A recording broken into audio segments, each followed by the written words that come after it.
Vous êtes branchés sur la fréquence 9/3. Le podcast Harry Potter, chapitre par chapitre.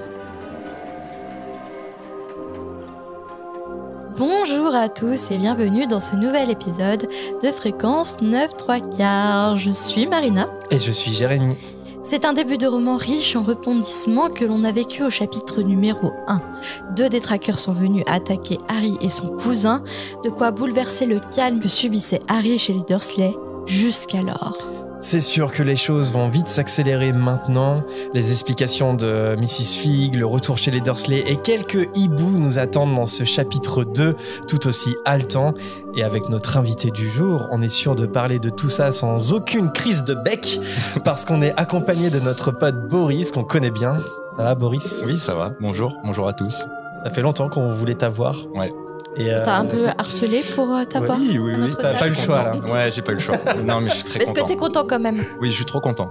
T'es pas sous la contrainte. Avoue devant la caméra que tu n'es pas sous la contrainte. Je ne suis pas sous la contrainte. Je promets. Non, je suis ravi. Je suis ravi d'être là avec vous. C'est vrai qu'on a reçu Wilfried il y a pas longtemps. Voilà, et du coup, super pote. Ouais. Il fallait prendre la relève. Donc Boris est un de mes amis d'enfance, un petit peu plus tard que Wilfried, mais oui. pas grand chose. Est-ce que t'es un peu plus jeune, donc on n'était pas à l'école, tout à fait dans la même classe. Là, on se voyait à l'arrêt de bus, ce genre de choses. Ou non, dans le bus, pardon, pas à l'arrêt de bus. Dans le bus. Dans le bus. Toi, ou même à l'école, dans la récré, des fois. Ouais, dans la cour de récréation. Oui. Si. On a 2 ans d'écart, en fait. Ouais. Voilà. Ouais. Ah, t'es de plus jeune de 2 ans ? Oui, je crois que c'est ça, non ? C'est quoi cet air de dégoût ? Ouah, t'es jeune. Ah, c'est ça. On a fait du théâtre ensemble. Mais oui. Ah. T'as fait une année ? Non mais les amis, il y a des vidéos des courts-métrages avec Boris et Jérémy. Ça ne sortira jamais. Qui ne sortiront jamais, mais que j'ai eu la chance de voir. C'est vrai qu'on faisait un trio un peu de l'été quand on sort. Oui. L'été à la campagne. C'était collector. Ah oui, ça y est. Oui, je sais de quoi tu parles. J'ai vu Lasagne. Oui, mais ça c'est un peu, c'est beaucoup plus récent en fait, donc c'est beaucoup plus honteux. C'est bon délire. Oui.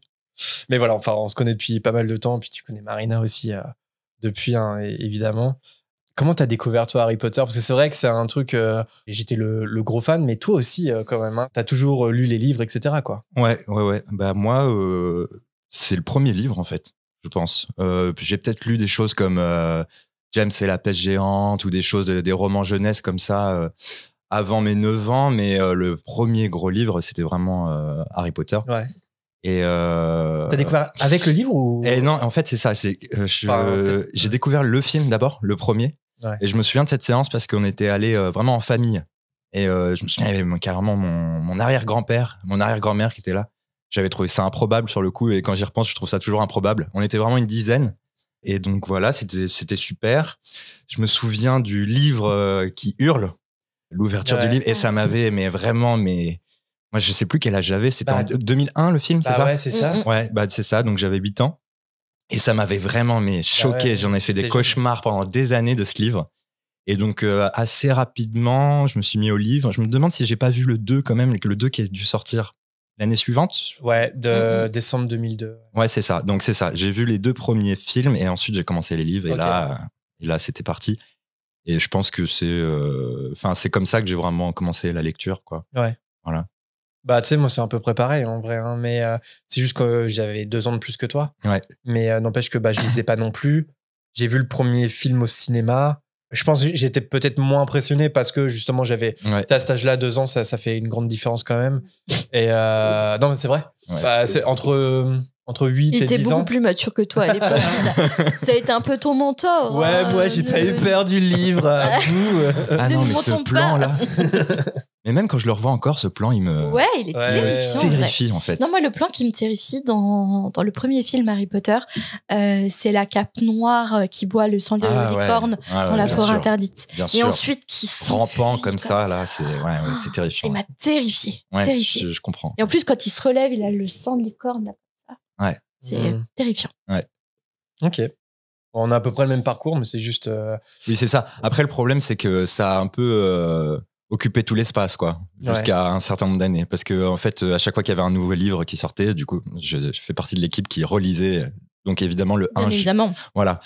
Et là, je sors d'une relecture. justement. Ok. Ah ouais, Et je les ai relus là il y a 3 mois. Enfin, non, même pas. Mais qu'est-ce que je raconte? Il y a 1 mois, en fait. Et ça faisait longtemps que tu l'avais pas fait? Ouais, ça faisait longtemps. Ça faisait bien 6 ans, je pense. Ah ouais. 6-7 ans que je les avais pas relus. Ah, et forcément, du coup, vu qu'il y en a plus qui sortent, du coup, c'était un peu à l'arrêt. Mais là, je les ai tous relus. C'était super. C'était vraiment trop bien. Mais ça a été expédié en 3 semaines, en fait. Ouais, tu t'es plongé dedans. Et, Bah, ça va trop vite, en fait. Ouais. Vraiment, les premiers, tu les lis en 2-3 jours. Puis après, les autres un peu plus. Mais oui, je crois 3 semaines, 1 mois, c'était. Oui, 1 mois, j'exagère. 1 mois. Ok, bah ça t'as bien l'histoire en tête du coup, ça t'a bien rafraîchi la mémoire. Ouais. Et les films du coup, c'est t'as un affect particulier pour les films, tu les revois de temps en temps? Non, j'aime bien, bah, comme tout le monde, le 3 parce qu'il y a quand même un vrai travail d'auteur, voilà, avec Cuarón. Et j'ai quand même un affect pour le 1 et le 2 forcément parce que c'est par là que tout a commencé. Et en plus, je trouve que c'est quand même des vrais bons films. Enfin, il y a un truc sur l'enfance, sur le conte comme ça, magique, qui quand même fonctionne vachement bien. Mais sinon, non. Après, le 4, vraiment, c'est... Bon, je crois qu'on est tous un peu d'accord pour dire que c'est le plus mauvais des films. Et ensuite, tout ce qui a été fait à partir du 5 avec... comment il s'appelle? David Yates. Ça t'intéresse moins, un blockbuster bien ficelé, bien fait, etc. Où ils ont trouvé, en fait, un système comme ça de films et de codes qui était... c'est des bons films, mais moi, en tout cas, j'ai aucun affect. Et j'étais plutôt frustré de plein de choses, soit des choses qui étaient dans le livre qui n'apparaissaient pas dans le film, ou aussi juste, en fait, le traitement, quoi, d'une manière plus générale, où j'ai jamais été trop fan, quoi.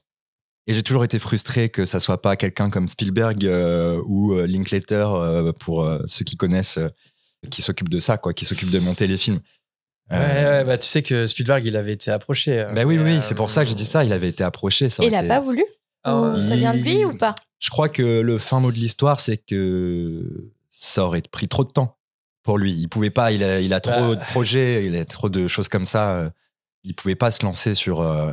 Je crois qu'en fait, il était intéressé, mais ce qui a bloqué, et je pense que ça a bloqué pas mal avec J.K. Rowling, c'est que il voulait pas forcément être fidèle au livre. Et en fait, il se disait, ouais, 7 livres, c'est trop. Effectivement, ça va prendre trop de temps. Je veux bien en réaliser 1 ou 2, mais c'est tout, quoi. Et finalement, c'est ce qu'a fait Chris Columbus. Mais surtout, il avait proposé l'idée d'en faire une trilogie, il me semble. Ah oui. Ah non, Steven. Et je crois qu'il voulait Harry Joel Osment, là, qui avait joué dans Sixième Sens et tout. Ah ouais. Il avait des idées un peu comme ça, alors que très clairement, l'idée, c'était de faire un film par livre, avec que des acteurs britanniques. Lui, il voulait faire une trilogie américaine. Donc, du coup, je pense qu'avec la Warner, J.K. Rowling, ça avait bloqué à l'époque. Ah oui, mais je comprends. Du coup, au regard de ces arguments, non. Mais après, on n'a jamais su réellement. Tu vois, après, tu sais, les discussions qu'ils ont dans des bureaux fermés. On sait jamais si c'est de l'histoire d'argent. Oui, puis tu sais, il a 10 000 projets aussi. Donc, je pense que c'était pas la priorité, quoi. Mais ok, donc plus livre, t'es plus. Ouais, vraiment plus livre. Ouais. Vraiment plus livre. Et donc, tu as insisté pour qu'on fasse ton profil de Potterhead, parce qu'apparemment, on l'a pas fait avec Will. Oui. Et ça t'a perturbé. Ça m'a perturbé. Des abonnés, quoi, de podcast. Donc là, ça m'a perturbé. Je me suis dit, mince, ils le font plus. Ouais. Tu fais partie de quelle maison? Donc, Serpentard, malheureusement. Quoi? Enfin, malheureusement. Non, moi, je dis ça parce que je sais que je suis pas en terrain conquis. Pottermore, du coup, ou vraiment? Mais vraiment, non, j'ai fait le test. Ouais. Serpentard, ok. J'avoue que j'étais pas mécontent. Ouais. Donc, il y avait quelque chose. Ouais. Et après, je me suis dit, bon, quand même, je vais refaire le test. Ouais.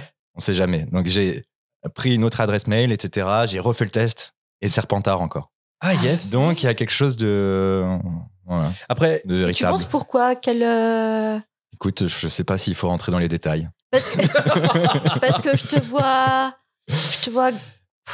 Mais j'ai peut-être une ascendance un peu pouf-souffle, tu vois. Mais même Serdaigle, Gryffondor, enfin, je sais pas. Bah ouais, mais là, on sait plus alors. Attends, et pour une fois qu'on a un Serpentard à la fréquence, on va pas s'en plaindre. On va pas essayer de le convertir. On a eu Léonie, qui est un Serpentard aussi. Oui.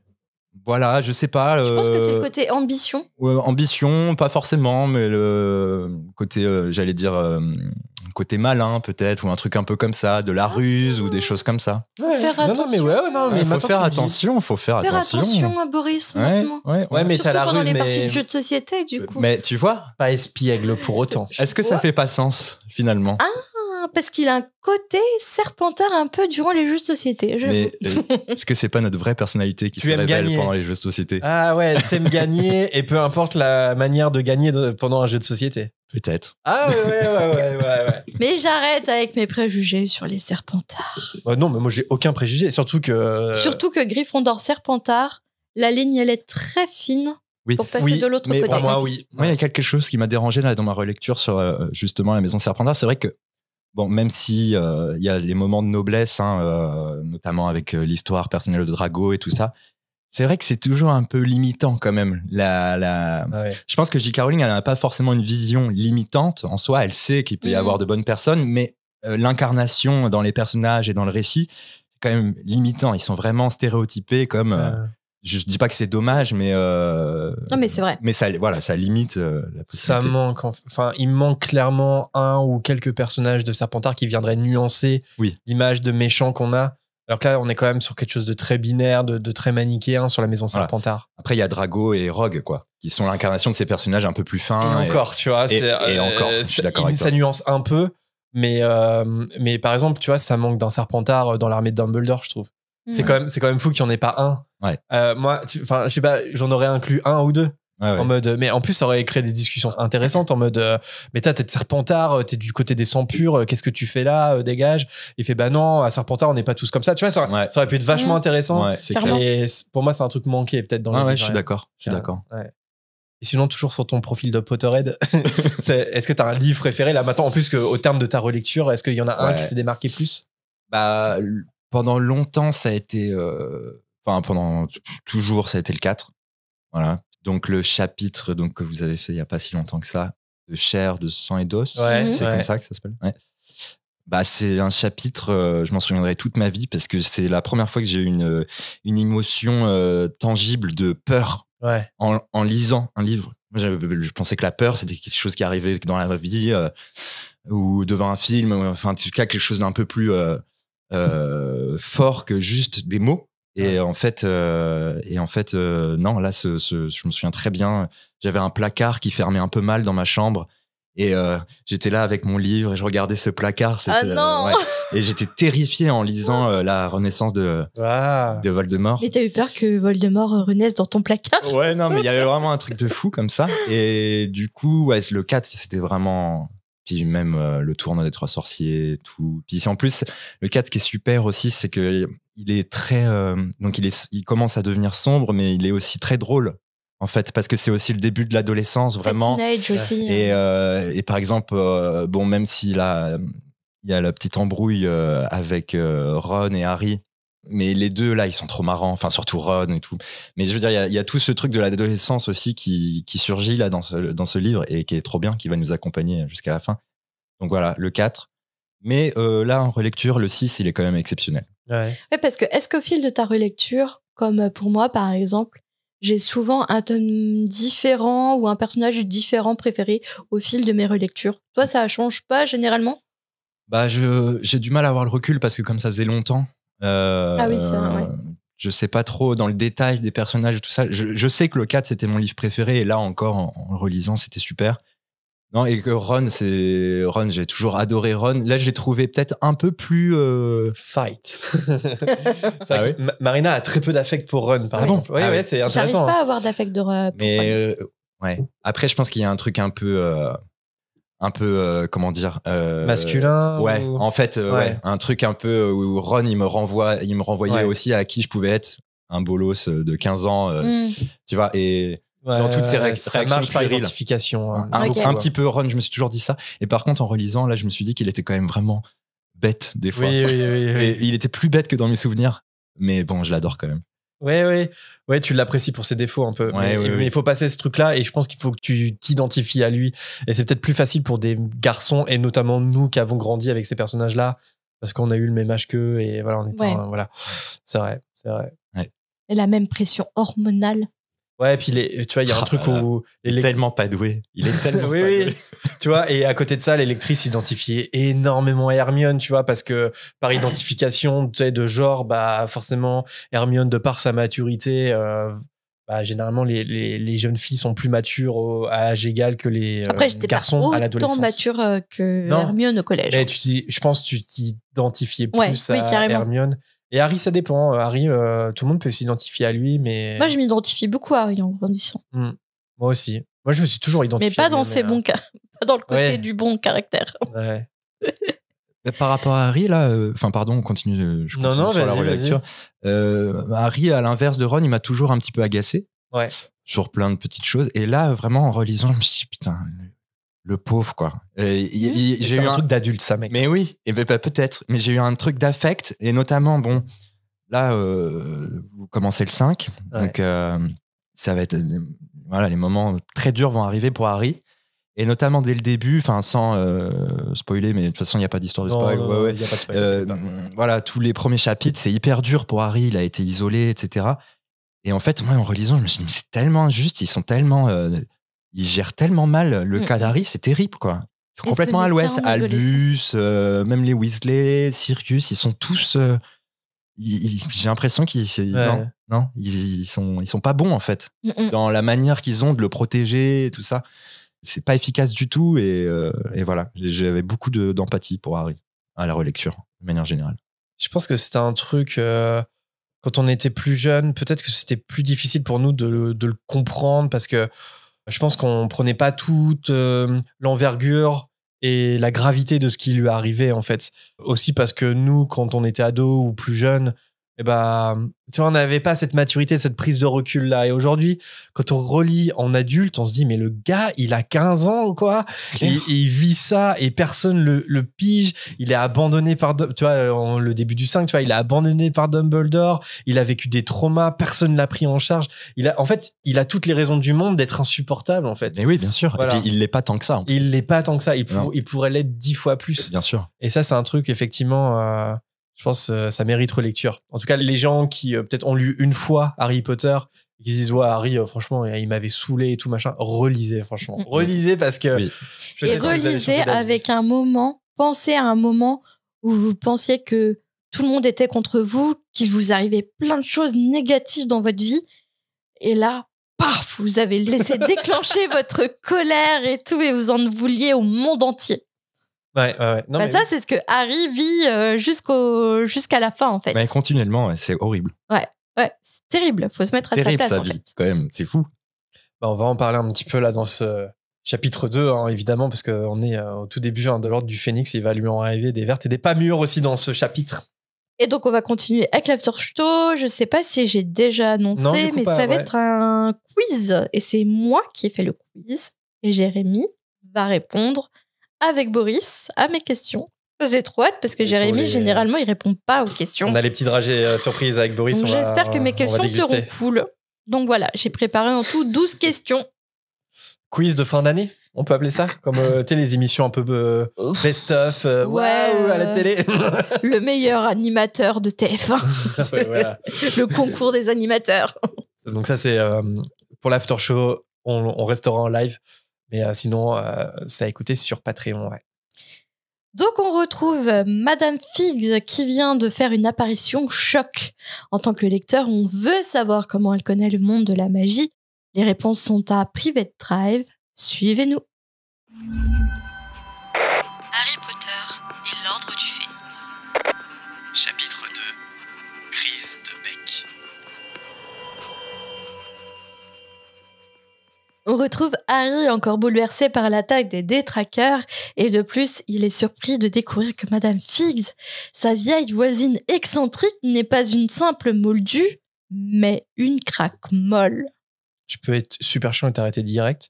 J'ai remarqué au dernier chapitre que tu l'appelles Madame Figgs. Oui. Mais c'est parce que ça date de tes premières lectures ou parce que tu lis en anglais? Parce que je suis même Bah pas sûr non, je en lis pas en anglais. Mais je sais que c'est Madame Fig, Tu l'as toujours appelé comme ça en fait. Tu l'as toujours appelé Figgs. comme Fig, je sais pas. Je vais vite vérifier, mais ça se trouve, elle s'appelle Figgs en anglais. Il y a un S, Fig, non, c'est... Fig. Mais c'est Non, sais non, pas, il n'y a pas de S en anglais non plus. Hein. Mrs. Fig. Mrs. Fig, ouais. Désolé, Marina. Non, mais appelle-la Figgs. Hein. Vas-y. Hein. Madame Figgs. Ça y est, blocage. Madame Fig est furieuse. Non, mais ça va pas. Madame Fig est furieuse contre Mondingus Fletcher qui était censé assurer la surveillance d'Harry ce soir-là. Mais Fletcher a quitté son poste pour régler une affaire douteuse impliquant des chaudrons. Heureusement, son chat Pompon, en faction sous une voiture, a détecté l'attaque et l'a alerté. Alors là, avec la Wayback Machine, j'ai retrouvé un article de Pottermore sur les craquemolles. Et vous allez voir pourquoi je vous ressors cet article des tréfonds d'Internet. Les craquemolles ne sont pas admis à Poudlard en tant qu'élèves. Ils sont souvent condamnés à une triste existence. Oui, Rusard mérite qu'on le plaigne, car leurs liens familiaux les amènent souvent à être exposés, voire immergés dans le monde des sorciers sans jamais pouvoir en être membre à part entière. Ils parviennent parfois à trouver leur place. Rusard a fait son trou à Poudlard, et Arabella Figgs est l'agent de liaison de Dumbledore entre le monde des sorciers et celui de Moldu. Aucun de ces personnages ne peut employer la magie. On voit que les cours de vite magique de Rusard n'ont jamais rien donné, mais parviennent à s'en sortir dans le monde des sorciers parce qu'ils ont accès à certains objets et créatures magiques susceptibles de les aider. Et c'est là qu'on apprend, tout ça pour vous apprendre qu'Arabella Figgs commercialise avec grand succès des croisements de chats et de flaireurs, en fait. Ouais. Bon. C'était dans l'article de C'est ça. Pottermore. En fait, c'est une éleveuse de chats. C'est pour ça qu'elle a autant de chats. C'est pas une vieille folle au chat, entre guillemets, comme pensait Harry. Mais en fait, elle fait un croisement de créatures magiques entre des chats et des flaireurs. Mais Mystaigne, elle est de cette portée alors, c'est sûr. Ça, on sait pas. Ah ouais, bonne théorie. C'est possible, hein. On sait pas. Et en fait, du coup, c'est J.K. Rowling, c'est sourcé J.K. Rowling, ce petit article. Ouais. Parce qu'en fait, on se dit, bah attends, Pompon, son chat, c'est donner l'alerte et tout. Mais c'est parce que c'est un mi-flaireur. D'accord. Mais ça peut être Patenron qui peut être de cette portée aussi. Oui, parce que là, Patenron, je pense que c'est dans les livres, il me semble, mais on sait que c'est un demi-flaireur, là, pour le coup. Ah bon? Oui, Ouais. c'est ça. Ah non, c'est pas dans les livres. Ah, c'est pas dans les livres? Non. Le demi-flaireur? Alors, ça Non. doit être Pottermore aussi. Ah bon? Non. Non, parce que justement, j'allais répondre sur Patenron que pour moi, c'était autre chose. Patenron, il a une magie qui est Ah ouais? trop singulière. Pour moi, c'était pas un demi-flaireur. Pour moi, c'est une autre magie encore. Pour moi, Patenron et Mystaigne, c'est trop différent. C'est Patenron, je sais pas, c'est quelque chose de la communication. Mystaigne, on sait pas si c'est une demi-flaireuse, par contre. D'accord. Je crois pas que sur Pottermore ou sur Ok. l'univers, je crois pas qu'on en ait parlé. Par contre, c'est quasi sûr, J.K. Rowling avait... Que Patenron, oui. Ouais, avait dit Ah que ouais, c'était d'accord. comme les chats que Madame Fig élève, ouais. Et Ah. c'est pour ça on voit par exemple que Madame Fig elle arrive à communiquer avec ses chats, tu vois, genre Ouais. ils sont là pour surveiller pour elle, donc elle communique vraiment avec eux, comme Patenron peut communiquer avec Hermione. Ou... Est-ce que Mystaigne est un flaireur ou c'est juste un chat qui est très connecté à son maître? Il y a beaucoup de théories autour de Mystaigne, hein. Il y a beaucoup de mystères, ça n'a jamais été répondu. Mais c'est bien aussi qu'on sache pas tout, donc du coup on peut se dire oui c'est une mi-flaireuse comme les Patenron. Mais on Du peut coup, avoir est-ce que d'autres théories. Depuis qu'on a appris que Nagini, dans les Animaux Fantastiques, était une malédictus, avait été une sorcière, on peut imaginer plein de scénarios assez loufoques pour Mais du coup, Mystaigne. Mystaigne, est-ce qu'elle vient de la portée des chats de Miss Fig? C'est possible aussi. Il y a tout un lore maintenant sur les chats mi-flaireurs dans le monde des sorciers qui ont été élevés par Miss Fig. Moi, j'ai une petite parenthèse culture générale, mais parce que ça vient du mot qui m'a fait rire. Parce qu'on parle de Pompon, c'est ça? Oui. Alors, il y a déjà un premier détail, c'est dans le texte, j'aime bien parce qu'on l'appelle Sieur Pompon, le chat. Et j'ai été voir. Tu l'as lu en anglais? Alors, justement, j'ai été voir en VO parce que je me suis dit, tiens, Pompon, et comment il a traduit ça de quoi? En anglais, le chat, il s'appelle Mr. Tibbles, T-I-2-B-L-E-S. Et c'est là où ça devient intéressant en termes de culture G, Mr. Tibbles, parce que, en fait, c'est un chat. Enfin, le nom vient de Tibert. Et Tibert, ça vient d'un ensemble médiéval de récits animaliers qui s'appelle Roman de renard. Voilà, donc ça, c'est pour la culture G. Et il y a un chat qui s'appelle Tibert. Et en fait, c'est pour ça qu'il y a beaucoup de noms dérivés de Tibert qui sont encore utilisés en anglo-saxon pour appeler des chats. Et il y a un exemple que vous connaissez tous, je pense, qui est un dérivé du coup de Tibert. C'est un personnage dans Roméo et Juliette. Ah oui, c'est Tybalt. Tybalt. En fait, Tybalt, c'est un nom de dérivé. Et justement, dans Roméo et Juliette, dans la pièce de Shakespeare, il est appelé péjorativement le prince des chats. Voilà. Donc, Tybalt et Tibbles, donc sur Pompon, ils ont un lien entre eux. Donc, on a connecté J.K. Rowling et Shakespeare. Et par contre, sur Pompon, tu vois ça dans la traduction française? Ouais. Ouais, sur. Alors sur Pompon? Ouais. Moi, je l'ai pas vu. Ou alors c'est une erreur de ma version Kindle. Ouais, peut-être parce que. Il s'appelle juste Pompon? Bah oui. Après, ça c'est le... Ah, vérifiez, parce que moi, c'était Sieur Pompon. Mais peut-être que sur Pompon, ça apparaît à un autre moment, peut-être pas dans ce chapitre-là. Ah si, dans le chapitre. Ouais, si, ah bon? Ouais. Après, j'ai pas la version papier. Mais on a remarqué avec ma copine qu'il pouvait y avoir des petites différences en fait entre éditions. Ah si, j'ai mis le Sieur Pompon sur la fesse. Ah, merci. Mais si, en fait, au tout début. Le Sieur Pompon. Ah oui, pardon. Excusez-moi. Oui, j'avais... Ouais. Non, mais pas heureux que j'ai mis. Ouais. Mais il peut y avoir des fois des... Non, pardon. C'est vrai, c'est à la 5e ligne. J'étais sur la 20e. Oui, non, mais moi aussi. Ouais. Mais ok, ça m'avait pas marqué. Sieur Pompon, est-ce que ça vient pas encore plus faire rappel à Tybalt, je sais pas, les familles nobles. Le roi du monde. Ouais. Enfin, bref. Et j'aurai un deuxième point culture G sur ta partie. Mais peut-être que tu l'as noté parce que... ça m'étonnerait. On va voir. Donc, du coup, Harry se fait aussi la réflexion que le crack si spécifique du transplanage qu'il avait entendu, c'était pas un rêve. Il y avait bien eu un crack et c'était Mondingus. Tandis qu'elle aide Harry à ramener Dudley amorphe chez lui, Madame Figgs explique qu'elle a toujours joué le rôle d'une vieille dame ennuyeuse pour éviter que les Dursley empêchent Harry de lui rendre visite. Elle précise également qu'elle ne peut pas transplaner, ce qui rend la communication immédiate avec Dumbledore très compliquée. Nous allons découvrir que Madame Figg, en plus d'être une adoratrice de chats, est une adoratrice de citations. Ah oui. Quitte à être pendue, vaut mieux que ce soit pour avoir volé un dragon plutôt qu'un mouton. Cette citation, c'est pour conseiller à Harry de garder sa baguette, parce qu'après ce qui s'est passé, plus besoin de se soucier du code du secret magique ou encore de la restriction d'utilisation de la magie chez un sorcier de premier cycle. Soudain, le fameux Mondingus apparaît dans un crack sonore. Il est décrit comme un homme qui ressemble à un basset avec une tignasse rousse, une odeur de tabac froid et d'alcool. Et il tient ce qu'il semble être une cape d'invisibilité. Une personne très avenante, quoi. Je viens de regarder Maman, j'ai raté l'avion. Et du coup, Mondingus, dans ma tête, là, à cette relecture, j'ai imaginé entre Joe Pesci, physique de Joe Pesci dans Maman, j'ai raté l'avion, avec la personnalité un peu de Marvin. Les deux cambrioleurs. Des casseurs-flotteurs de Maman, j'ai raté l'avion. Ouais, j'ai pas vu, malheureusement. Ah ouais, t'as...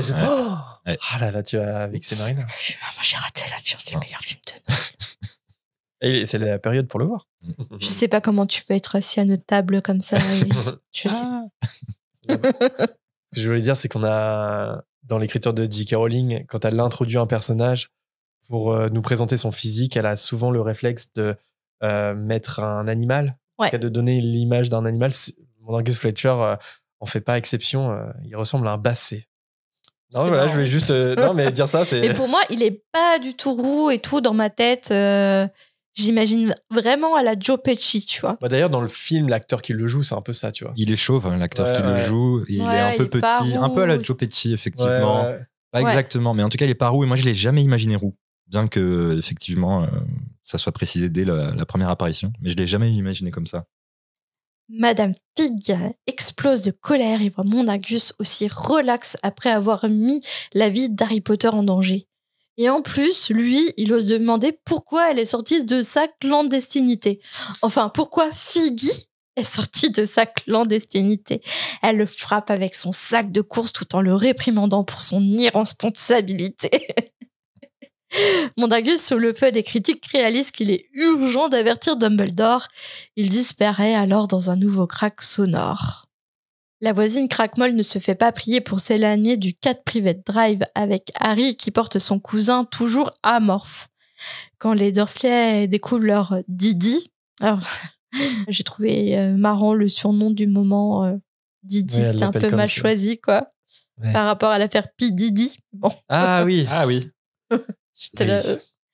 Une confrontation tendue éclate quand Dudley désigne Harry comme coupable, alors que pour le moment, les Dursley n'avaient pas fait attention à la présence d'Harry. Vernon, furieux, emmène Harry dans la cuisine pour un interrogatoire musclé. Il exige de savoir ce qu'Harry a fait à son fils, tandis que Pétunia demande plus prudemment s'il a utilisé sa chose. Ouais, j'ai noté ça. Parce que Très mal emmené comme question. au chapitre 1, vous avez fait beaucoup d'allusions salaces avec Ah oui Adrien. On est là-dessus? Oui, oui. Ah oui. Là, j'ai quand même noté la phrase « Est-ce qu'il s'agit de tu sais quoi, mon chéri? Est-ce qu'il s'est servi de ça? ces choses. » Là, je me suis dit « Ok, là, je l'ai. » Voilà, je serais pas surpris par un sous-entendu. Ouais, là, je trouve que... Alors, est-ce qu'en anglais, c'est tourné de la même manière ou pas? Oui. Bah oui. Ok, You know d'accord. what? Je trouve que c'est un peu bizarre de l'avoir tourné de cette manière parce que... Ah ouais, moi, j'ai On pas s- du tout pensé. Vous avez vraiment l'esprit. Ouais, moi, ça... T'étais pas là au chapitre 1, c'est pour ça. Ah oui? Ouais. Ouais, je sais pas, la chose, je sais pas, c'est la baguette magique, mais il y aurait eu un moyen C'est vrai que la de phrase tourner là, autre part. Ouais. Moi j'ai deux petits trucs sur ce qui s'est passé avant. Juste pour revenir vite fait sur mon Dingus Fletcher, Mhm. on se moquait de mon attrait pour l'étymologie avant qu'on commence l'enregistrement. Bon, c'est intéressant, mon Dingus Fletcher, ce personnage. Vous savez ou pas, mon Dingus Fletcher? Non. Je vous dis Fletcher, c'est pas intéressant. C'est mon dingus. Ouais. Je sais pas pourquoi mon dingus, ça me fait penser à déchets. Non, mais ça c'est peut pas vous ça. faire penser à un mot et c'est pas loin en fait. En gros, ça veut dire, dans l'étymologie, c'est un terme obsolète pour désigner du tabac malodorant. Mondingus. Et en fait, ça ressemble à fungus. Ah oui, bien sûr, le champignon. Le champignon. Ouais. Et en fait, je pense que c'est lié en fait à. Mais voilà. c'est pas une traduction, Mondingus, il s'appelle Mondingus Ouais. en. C'est juste, VO. c'est Mondungus. C'est Ah oui. U. C'est avec la D'accord. lettre U, mais Ah oui, sinon, d'accord. Et Fletcher, c'est fabricant de flèches. Hein. Fletcher, donc c'est un nom qui est assez commun en fait. Et aussi le truc culture G. Je suis étonné que tu aies pas noté ce mot parce que t'aimes bien des mots que tu connais pas ou qui sont assez peu utilisés. Ouais. Il y en a un sacré là qui est utilisé, je crois, par Madame Fig pour désigner Mondingus. Elle dit de lui que c'est un négrefin. Un Est-ce que- négrefin, c'est un oiseau, non? Non. Non. Ouais, ça ressemble, ça aurait pu. Non, c'est quoi? Mais par contre, le mot, tu. Mais je croyais que c'était un oiseau. Enfin, je sais Non, pas. non. En gros, la définition, c'est un homme qui vit d'escroquerie, de procédés indélicats. C'est tout lui. Un Ah négrefin. oui, c'est tout. Bah, je connaissais pas ce mot. Et, Ça fait une belle insulte. Aigrefin. Petit aigre fin. Ouais. Et non, moi, je voudrais juste saluer Mondingus quand même. Parce que même si. Hommage. Parce que il a beau faire des bêtises, et bah quand même, il va tout de suite voir Albus. Et il dit, écoute Albus, j'ai déconné. Mais voilà, il s'est passé ça. Et quand même, Mondingus, c'est un truc qui va le suivre, quoi, pendant toute la saga. Ce truc un peu toujours à la limite, mais toujours du bon côté quand même. Voilà. Bon, en même temps, il peut pas se défiler, mais il assume quand même. Ouais, il assume quand même Voilà, ses il erreurs. assume. Ouais. Non? Tu trouves pas? Si. Non, je réfléchis. Est-ce qu'il a vraiment le choix? Oui, c'est sûr, mais Parce que après, là, il y va directement. on est d'accord que c'est lui qui, dans les reliques de la mort, quand il est question de exfiltrer Harry avec la bataille des 7 Potter, parce que finalement Voldemort est là, etc. C'est lui qui transplane. C'est-à-dire que c'est un peu lui qui provoque la mort de Maugrey Folleuil, il me semble, hein, non? Oui. Ouais. Oui, c'est ça. Il a pris peur. Il a pris peur parce que comme il était avec Maugrey, Voldemort a cru que Harry, le vrai Harry, serait avec Maugrey, puisque Maugrey est l'aurore le plus expérimenté. Et donc Mondingus, il s'est dit non mais là je suis foutu. Et d'ailleurs, il a peut-être pas eu tort malgré tout, parce que Maugrey est mort. Ouais. Et en fait, il serait peut-être mort aussi s'il était resté. Donc voilà, c'est peut-être mon côté Serpentard qui ressurgit, mais je me dis bon, il sauve sa peau, mais il sauve sa peau. Il le dit, enfin c'est un personnage qui de toute façon est dans l'individualisme tout le temps et tu sens qu'il est pas du tout dans l'ordre du Phénix par choix. Il est là parce que je pense que il a des trucs à se faire pardonner. Je pense, tu vois, et Dumbledore, je sais pas. Moi, je trouve qu'il a une certaine, c'est un petit aigre fin, c'est sûr, mais je trouve qu'il a une forme de noblesse malgré tout, à toujours être du bon côté quand même. Oui, bah ça, oui. Après, j'ai pas beaucoup d'amour pour ce personnage, mais ouais. Moi, je me suis demandé un truc là. Du coup, il y a Mondingus qui transplane et qui part rejoindre Dumbledore. Mais Dumbledore, on peut imaginer qu'il est à Poudlard. Il doit rester à Poudlard, je pense, dans son bureau à gérer ses affaires. Mais du coup, est-ce que pendant l'été, les sécurités à Poudlard sont levées parce que Là, il est pas à Poudlard là. Dumbledore. Ben, on sait pas en ce moment, il est au ministère de la magie là. Non, Ouais, là il est calmer pas les encore. choses. Ah non, là il est pas encore. Si. Bah Si, puisqu'il va recevoir un message de. De Mondingus. Oui, c'est ça. En fait, il va recevoir un message en fait de Monsieur Weasley qui va dire qu'en gros, et Non, je vais mais vous dire sûr, que il n'est pas encore au ministère parce qu'en fait, Dumbledore va se rendre au ministère parce que mon Angus Fletcher va le prévenir. C'est ça. Et ensuite, il va recevoir Dumbledore vient d'arriver au ministère pour essayer d'éclaircir les choses. Il vient d'arriver, mais là, on est plus tard, un petit peu plus tard. Il vient d'arriver. Donc, en fait, quand mon Angus va prévenir Dumbledore, il est très certainement à Poudlard. On peut imaginer que Dumbledore, aussitôt après la nouvelle... Ou au QG de l'Ordre du Phénix. Ou il peut être au Soir Grimmauld aussi. Oui, c'est peut-être au Square. C'est possible aussi. Effectivement. Parce que là, je pense qu'ils sont en réunion de crise avec tout le monde. Hein. Oui, mais ils peuvent pas savoir. Tant que Dumbledore n'est pas prévenu par mon Angus Fletcher, ils peuvent pas le savoir. Mafalda Hopcrick, elle fait pas partie de l'Ordre du Phénix. Donc, au contraire. Ouais. Si mon Angus Fletcher avait pas transplané immédiatement pour rejoindre Dumbledore, Dumbledore aurait peut-être pas pu sauver les fesses de Harry aussi rapidement. Je l'ai imaginé comme ça, moi. Après, oui. Non, mais c'est pour ça que je voulais juste noter le semblant d'honneur qui reste à Modingus quand même. Serpentard à 1000%. Maintenant, je suis convaincu, mais let's go. Donc là, on reprend où Pétunia a demandé prudemment si Harry avait utilisé sa chose. Oui, vas-y. Dudley, tremblant, confirme faiblement qu'Harry a fait quelque chose. Ah oui, effectivement, Dudley. Harry a fait quelque chose avec sa chose, il t'a sauvé la life. Alors que la tension monte, un grand-duc apparaît pour apporter une lettre à Harry et l'apparition de ce hibou fait renaître le choc post-traumatique du tome 1 de Vernon. Ça fait le chaos. Ouais, il les déteste, les hiboux. Oui, il y a tout un truc avec les hiboux, avec Vernon. Est-ce que vous voulez que je vous lise la lettre de Malfada Hopcrick? C'est super dur à dire. Cher Monsieur Potter, nous avons reçu des informations selon lesquelles vous auriez exécuté le sortilège du Patronus ce soir à 9h23 dans la zone habitée par des moldus et en présence de l'un d'eux. La gravité de cette violation du décret sur la restriction de l'usage de la magie chez les sorciers de premier cycle entraîne d'office votre expulsion de l'école de sorcellerie de Poudlard. Des représentants du ministère se présenteront à votre domicile dans les plus brefs délais afin de procéder à la destruction de votre baguette magique. Étant entendu que vous avez déjà reçu un avertissement officiel pour une précédente infraction à l'article 13 du Code secret établi par la Confédération internationale des sorciers, nous avons le regret de vous informer que votre présence sera requise lors d'une audience disciplinaire qui aura lieu au ministère de la Magie le 12 août prochain à 9h précise. Vous espérant en bonne santé... Je vous prie d'agréer, cher Monsieur Potter, l'expression de mes sentiments distingués. Mafalda Hopcrick. Ouais, c'est pas facile à dire. Service des usages abusifs de la magie, ministère de la magie. C'est n'importe quoi, la dernière phrase. Vous espérant en bonne santé, je vous prie d'agréer, cher Monsieur Potter, l'expression de mes sentiments distingués. Mais puis surtout, on en parle. Dans quel monde on expulse et on détruit la baguette d'un élève avant de commencer la moindre enquête, en fait. Enfin, c'est fou, quoi. Je me dis, donc, si je me trompe pas, Mafalda Hopcrick, c'est bien la personne... Hermione se transforme en cette personne dans le 7. Ouais. C'est bien ça.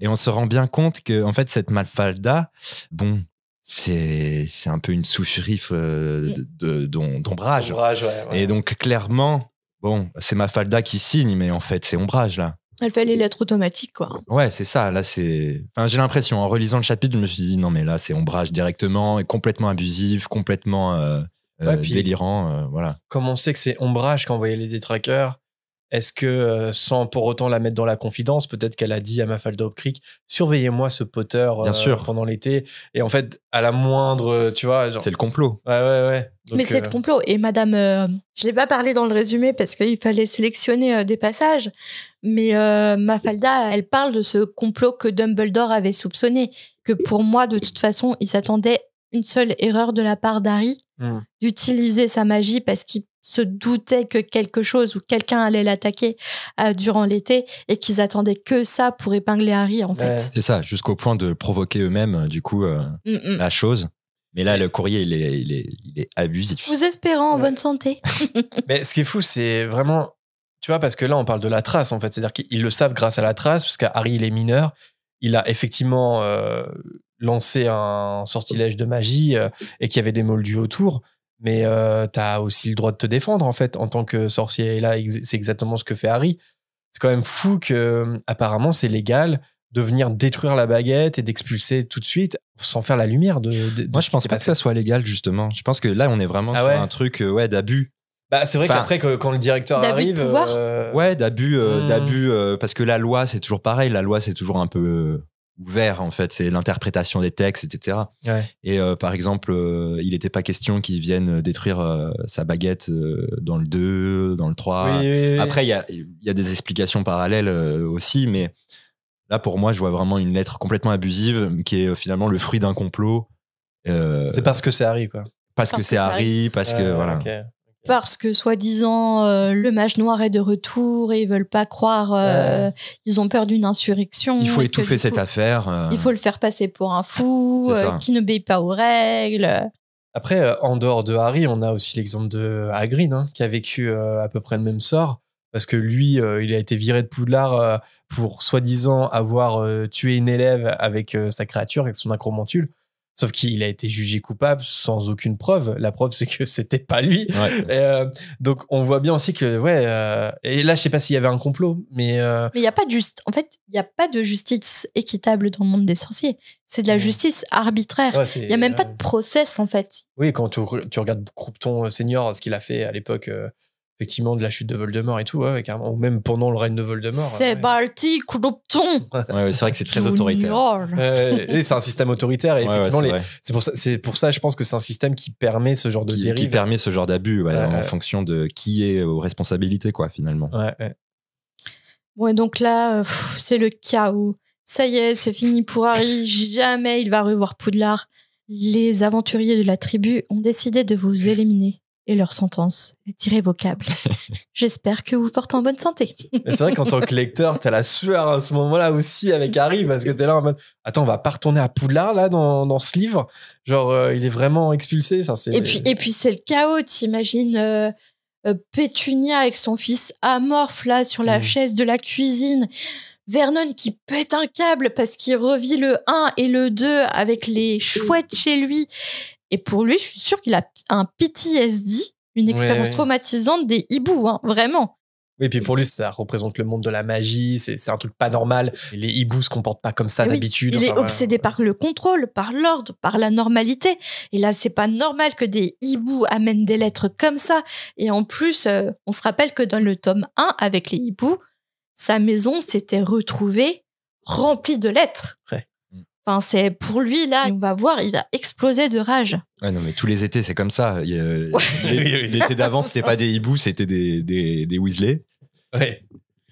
Après, là, c'était abusé de la part des Weasley aussi, tu vois. Ah, comment? C'était abusé de la part des Weasley aussi, tu vois. Oui, c'est aberrant. Oui. Ah bon, on va pas reparler, Oui. Mais bon. Désormais, Harry, il est en roue libre, il a plus rien à perdre, il est expulsé de Poudlard, il y a des représentants du ministère qui vont venir lui casser sa baguette. Alors du coup, il en a plus rien à faire, il veut partir de chez Dursley, et puis bon, il va même pas ménager Vernon et va le menacer avec sa baguette magique, puis après tout, plus rien ne le retient finalement de lancer un sort contre Vernon, en fait. Ouais. Et un nouveau crack se fait entendre. Et cette fois, c'est encore un hibou, une chouette effraie qui arrive dans la cuisine des Dursley. Et cette fois-ci, elle apporte un message d'Arthur Weasley qui conseille à Harry de rester calme et d'attendre des instructions. Ouais, c'est ce que tu as lu tout à l'heure, du coup. Oui, c'est ça, c'est ce que j'ai lu tout à l'heure. Du coup, je vais le relire. Ouais, vas-y. Harry, Dumbledore vient d'arriver au ministère pour essayer d'éclaircir les choses. Ne quitte surtout pas la maison de ta tante et de ton oncle. Ne fais plus usage de la magie et ne rends pas ta baguette. Arthur Weasley. Et c'est ça, pour moi, c'est rendu possible parce que mon Angus Fletcher a prévenu Dumbledore. Oui, c'est vrai. Oui, c'est vrai. C'est ça. Parce que après, peut-être parce que l'Ordre du Phénix, ils ont leur taupe au sein du ministère, Arthur lui-même, par exemple. Oui. Mais je pense pas qu'il y aurait eu moyen de réagir aussi vite, tu vois. Oui. C'est pour ça qu'il fait surveiller Harry. Oui, de base. en fait, c'est pour ça qu'il fait surveiller Harry, et c'est pour ça que Madame Figgs était super en colère, en fait, parce qu'elle dit. Putain, mon Dagus, il est parti pour une affaire douteuse. Il sait très bien que je suis une craque-molle, je peux pas transplaner. Oui. Donc, le temps d'envoyer un hibou, ça sera trop tard, en fait. Et c'est pour ça qu'elle est en colère contre lui aussi. Ouais. Même si je puis me permettre, Les hiboux ont l'air d'arriver très très rapidement chez les Dursley. Oui, Oui, c'est clair. vrai. Ça. Ah bon, c'est Ouais, mais le temps d'aller petit chercher TGCM là-dessus. Edwige, que machin, Oui, oui. non. Ouais, ouais. Ah oui, j'ai découvert ce que ça voulait dire. TGCM. TGCM. Ouais. Ouais. Comme ça tout à l'heure en C'est écoutant la volière. Voilà. Et donc là, clairement, c'est ça. Ouais, je pense que c'est ça parce qu'en vrai. Enfin, sur les hiboux, je veux dire. Et c'est toujours un peu Est-ce un qu'ils angle ont pas mort. fait transplaner les hiboux? Mais les hiboux, oui. Moi j'ai toujours imaginé ça. Moi, j'ai toujours imaginé que les hiboux, ils avaient une magie en eux et donc du coup, ça fait schlac, schlac, schlac. Ça Ils transplanent. Ouais. Parce que, et là, on le voit bien, les Dursley, ils habitent pas très loin de Londres où se trouve le ministère, mais enfin, quand même, t'as l'impression de vivre en temps réel ce qui se passe D'ailleurs, à des kilomètres. D'ailleurs, il y a quand même un petit délai, finalement, à tout ça. Parce que Un petit, mais léger quand même. ouais, léger. Mais je veux dire, Moningus qui transplane pour aller, par exemple, au Square Grimmauld, c'est toujours plus efficace. Parce que ça se passe en 20 secondes que 20 minutes ou 30 minutes, quoi. Tu vois ce que je veux dire? Sauf, et c'est là où je m'interrogeais, sauf si Dumbledore est à Poudlard et que t'as encore pendant l'été la sécurité à Poudlard, que tu peux pas transplaner dans Donc là, Poudlard. Moningus, il court dans le parc. Parce que c'est long quand même. Mais pour moi, il est pas à Poudlard, là. Ouais, non, mais peut-être qu'il est pas à Poudlard. Hein. Oui. Ça, on sait pas. Ouais. J'ai pas l'impression. Donc Harry prend conscience que tout le monde essaye d'arranger la situation. Là, pour Harry, pour le coup, lui qui d'un coup veut partir, veut fuir les représentants du ministère, et il se dit, bon, bah, en plus, si je fuis les représentants du ministère, bah, je finirai à Azkaban. Donc c'est encore pire que l'expulsion. Il décide de se poser et de dire, bah, finalement, est-ce que j'attendrai pas chez eux que tout le monde arrange le truc pour moi, en fait? Parce que Arthur Weasley lui demande de le faire, ouais. Et donc, du coup, là, il va écouter sa raison. Et bah, ça, non, mais moi, j'aime trop la scène qui écrit. Bah, finalement, il change d'avis et il s'assoit dans la cuisine, sur la chaise de cuisine, en face de son cousin amorphe et de sa tante qui devait être hystérique, la pauvre. Mais Vernon, de toute façon, lui, il l'entend pas comme ça. Hein. Parce que face à l'interrogation de Vernon, Harry décide de lui dire la vérité, que le premier hibou venait du ministère de la magie pour l'informer qu'il était expulsé de Poudlard et que le deuxième venait de Monsieur Weasley, le père de son ami Ron, qui travaille lui-même au ministère de la magie. Et en fait, le pompon pour Vernon, c'est « Quoi ? Il y a des gens comme lui qui travaillent au gouvernement ?» Oui. Tu sens le discours un peu réac. Mais ouais, c'est ça, c'est pas étonnant que la politique soit dans un si sale état. Alors qu'on parle du ministère de la magie. Pas son gouvernement à lui, quoi. Et Vernon est dépassé par ces événements et il explose de rage. Et là, il a... Ah et là, ça donne un coup de poing massif dans le frigo en déclarant que Harry doit quitter la maison. J'ai imaginé Andy dans The Office. Oui, pour ceux qui ont la ref. Pour ceux qui ont la ref. Tout en faisant taire Harry, Vernon demande à Dudley de s'exprimer sur ce qu'il a fait durant cette soirée. Alors, Dudley explique que tout s'est éteint et qu'il s'est mis à voir des choses dans sa tête. Vernon et Pétunia s'échangent un regard, car entendre des voix fait partie des choses qu'ils détestent le plus, au même titre que le monde de la magie, ou les hiboux, etc. Ça va dans le même tiroir, quoi. Dudley ne parvient pas à mettre des mots sur ce qu'il a vu. Harry se demande d'ailleurs quel moment traumatique de sa vie son chouchou de cousin a bien pu revivre sous l'effet des détraqueurs. Alors ça, c'est fou. Vous avez une idée, vous? Non, mais j'ai essayé de réfléchir à une idée, de trouver quelque chose, mais c'est dur. Comme c'est expliqué dans le livre, c'est dur. Cette petite brute de Dudley, si gâtée, si choyée. Ouais, c'est ça, c'est écrit comme ça. Ouais, mais on a eu la discussion lors du dernier épisode de se dire que, ou en off, je sais plus, on en parle tellement. C'est est-ce que Dudley n'est pas, alors c'est pas pour lui donner une excuse, attention, est-ce que Dudley n'est pas devenu une bully parce que lui-même a été bully par rapport à son poids, par exemple, au tout départ quand il était petit? Ah oui. Peut-être qu'il avait subi du harcèlement, ouais. Peut-être que par ailleurs, il a subi du harcèlement sur ce sujet spécifiquement. Bon, après, les parents, ils sont pas dingues, hein, quand même. Enfin, tu vois, les Dursley, c'est quand même terrible, quoi. Il a effectivement été gâté, pourri gâté. Donc, mais peut-être que c'est un trauma comme ça qui ressurgit. Mais moi, en fait, j'arrive pas à le définir, mais j'imagine quelque chose de, j'allais dire plus fort. C'est pas pour minimiser le harcèlement scolaire qu'il aurait pu avoir, mais un truc plus sombre, plus profond, de rapport à ses parents aussi, justement, un truc un peu complexe, tu vois, sur le fait justement qu'il était tellement gâté et tout ça, mais est-ce qu'il n'y a pas quelque chose? Mais je sais pas si c'est vraiment les détraqueurs qui qui produirait ça, peut-être pas. Après, est-ce que les détraqueurs finalement aussi enlèvent juste toute joie en fait d'une personne qui n'ont pas forcément de traumatisme? Oui, tout le monde n'a pas de traumatisme. Mais là, il dit qu'il entend des voix, qu'il a entendu des voix. Il a entendu des trucs quand même. Ouais. Donc, est-ce que finalement, le fait que ses parents maltraitent son cousin, c'est pas une sorte de traumatisme aussi pour lui? peut-être. Ah, ça, c'est hyper intéressant, je trouve. Que les voix qu'il entend, c'est finalement la voix de ses parents qui... Tu vois, une espèce de truc indirect comme ça. Parce que c'est pas anodin quand même s'il aime pas forcément Harry. Il aime pas forcément Harry par la force des choses parce qu'il reproduit le comportement de ses parents. Complètement. Mais finalement, est-ce qu'il a pas peur que...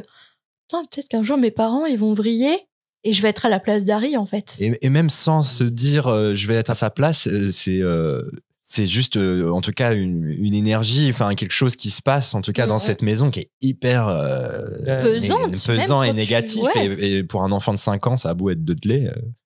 Ça parce forcément, que ses parents sont tout le temps énervés et tout, c'est pesant, quoi. C'est intéressant. Ouais. J'aimerais bien savoir. Ouais. On peut qu'imaginer, mais a priori, ça a quand même eu un effet très fort sur lui, au même titre que les sorciers. Enfin, j'ai l'impression que pour le coup, les détraqueurs ont les mêmes effets sur les moldus que sur les sorciers, parce que vraiment, il a eu cette même impression de ne plus jamais ressentir le bonheur dans sa vie, etc. Enfin, il a vraiment vécu les effets que peut vivre, par exemple, Harry. Donc, après, comment il l'a vécu, lui, parce qu'on sait très bien pour Harry, il réentend le meurtre de ses parents et dans une espèce de traumatisme comme ça. Pour Dudley, on peut que avoir des théories, mais c'est intéressant. En tout cas, comme on a dit dans le chapitre 1, ça a changé quelque chose en lui. Clairement, c'est-à-dire qu'à partir de ce moment-là, ça sera plus le même Dudley. Et même avant l'incident avec les détraqueurs, dans le livre, et contrairement au film, dans le livre, c'est Harry qui vient provoquer Dudley. Dudley, il lui fait rien, en fait, là. Donc, c'est intéressant. Mais là, clairement, après cet événement-là, Dudley va pas avoir le même rapport avec Harry. Quelque chose va changer. C'est vrai. Dudley parvient seulement à dire qu'il a trébuché, puis qu'il a eu extrêmement froid. Et Harry comprend bien la sensation de vide et de désespoir que son cousin tente de décrire. Il l'aide à mettre des mots sur ce qu'il a ressenti, cette sensation horrible de ne plus jamais pouvoir être heureux de sa vie. Voilà, c'est ce qu'on disait, quoi. Donc Dudley a vraiment ressenti la même chose. Vernon résume alors la situation. C'est donc bien Harry qui a jeté à son fils une sorte de maléfice pour qu'il voie des choses et qu'il devienne cinglé. Mais Harry le répète une nouvelle fois, ce n'est pas lui, c'est à cause des détraqueurs. Son oncle lui demande ce que peuvent bien être ces détras machins. Et là, quelque chose de surprenant arrive. C'est la tante Pétunia qui répond au calme que ce sont les gardiens d'Azkaban, la prison des sorciers. Alors ça, on s'y attendait pas.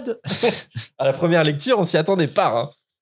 À peine a-t-elle prononcé ces mots qu'elle plaque sa main contre sa bouche, choquée de ce qu'elle vient de dire.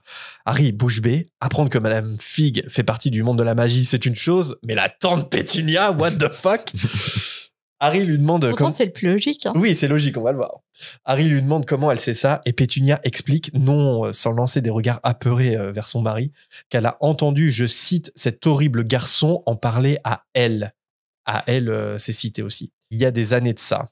Et Harry lui répond sèchement que si elle parle de ses parents, autant les appeler par leur prénom. Alors c'est fort dans le texte parce que Harry, là, en plus, il les appelle papa et maman. Ouais. En mode, si tu parles de papa et maman, appelle-les par leur prénom. Et c'est hyper fort. Et puis, lapsus révélateur, là, hein, de Pétunia. C'est-à-dire que révélateur parce que, est-ce que ça veut pas dire aussi que malgré elle participe avec Vernon d'essayer d'effacer la magie en Harry, de faire omission que Harry est un sorcier, etc. En tout cas, c'est ce qu'ils ont essayé de faire avant qu'Harry rentre à Poudlard. Mais n'empêche, là, on voit quand même que elle pense, je pense, à sa sœur de temps en temps. Enfin, je pense que sa sœur lui manque. Mais oui, parce que je sais pas si c'est dans le film ou dans le livre, à la fin, quand Harry quitte Private Drive, elle lui dit tu sais, il n'y a pas que toi qui as perdu un membre de ta famille. Moi aussi, j'ai perdu une sœur.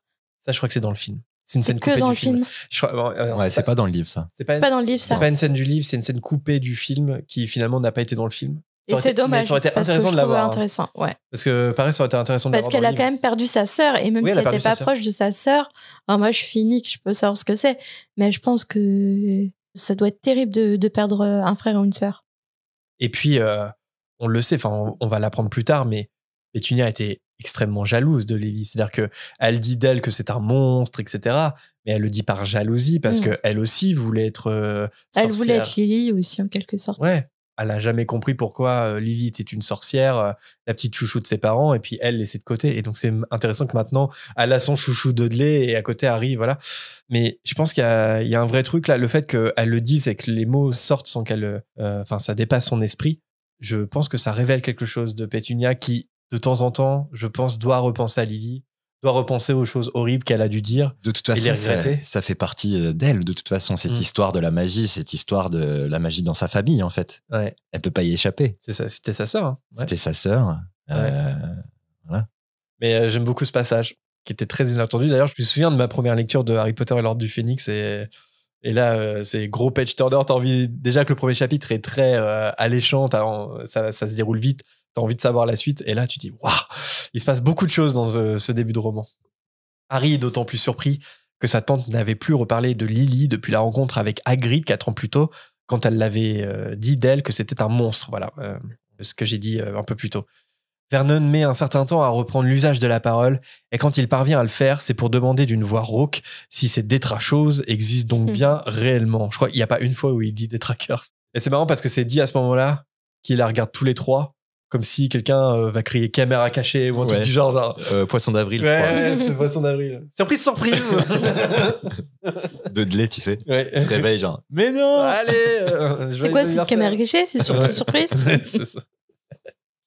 De toute façon, personne n'a le temps de répondre à Vernon, car un troisième hibou fait son arrivée dans la cuisine des Dursley. Harry s'empresse de lire la lettre qu'il lui apporte et qui est à nouveau envoyée par Mafalda Hopcrick. Cette dernière lui informe que le ministère est revenu sur sa décision de détruire sa baguette et qu'il peut donc la garder jusqu'à son audience disciplinaire, pendant laquelle la question de son exclusion de Poudlard sera également débattue. Et là, le nœud dans la poitrine de Harry se resserre quelque peu à la fin de sa lecture. Donc on voit que l'arrivée de Dumbledore, ça a quand même servi un peu à quelque chose. J'aimerais bien savoir, être un peu dans les coulisses, là, qu'est-ce qui s'est vraiment passé, quoi. Sur qui Dumbledore a gueulé, tu vois, genre... Est-ce que c'est Mafalda Hopcrick elle-même? Est-ce qu'il a vu Ombrage? Je pense qu'il a vu Ombrage et il est même arrivé jusqu'à Fudge.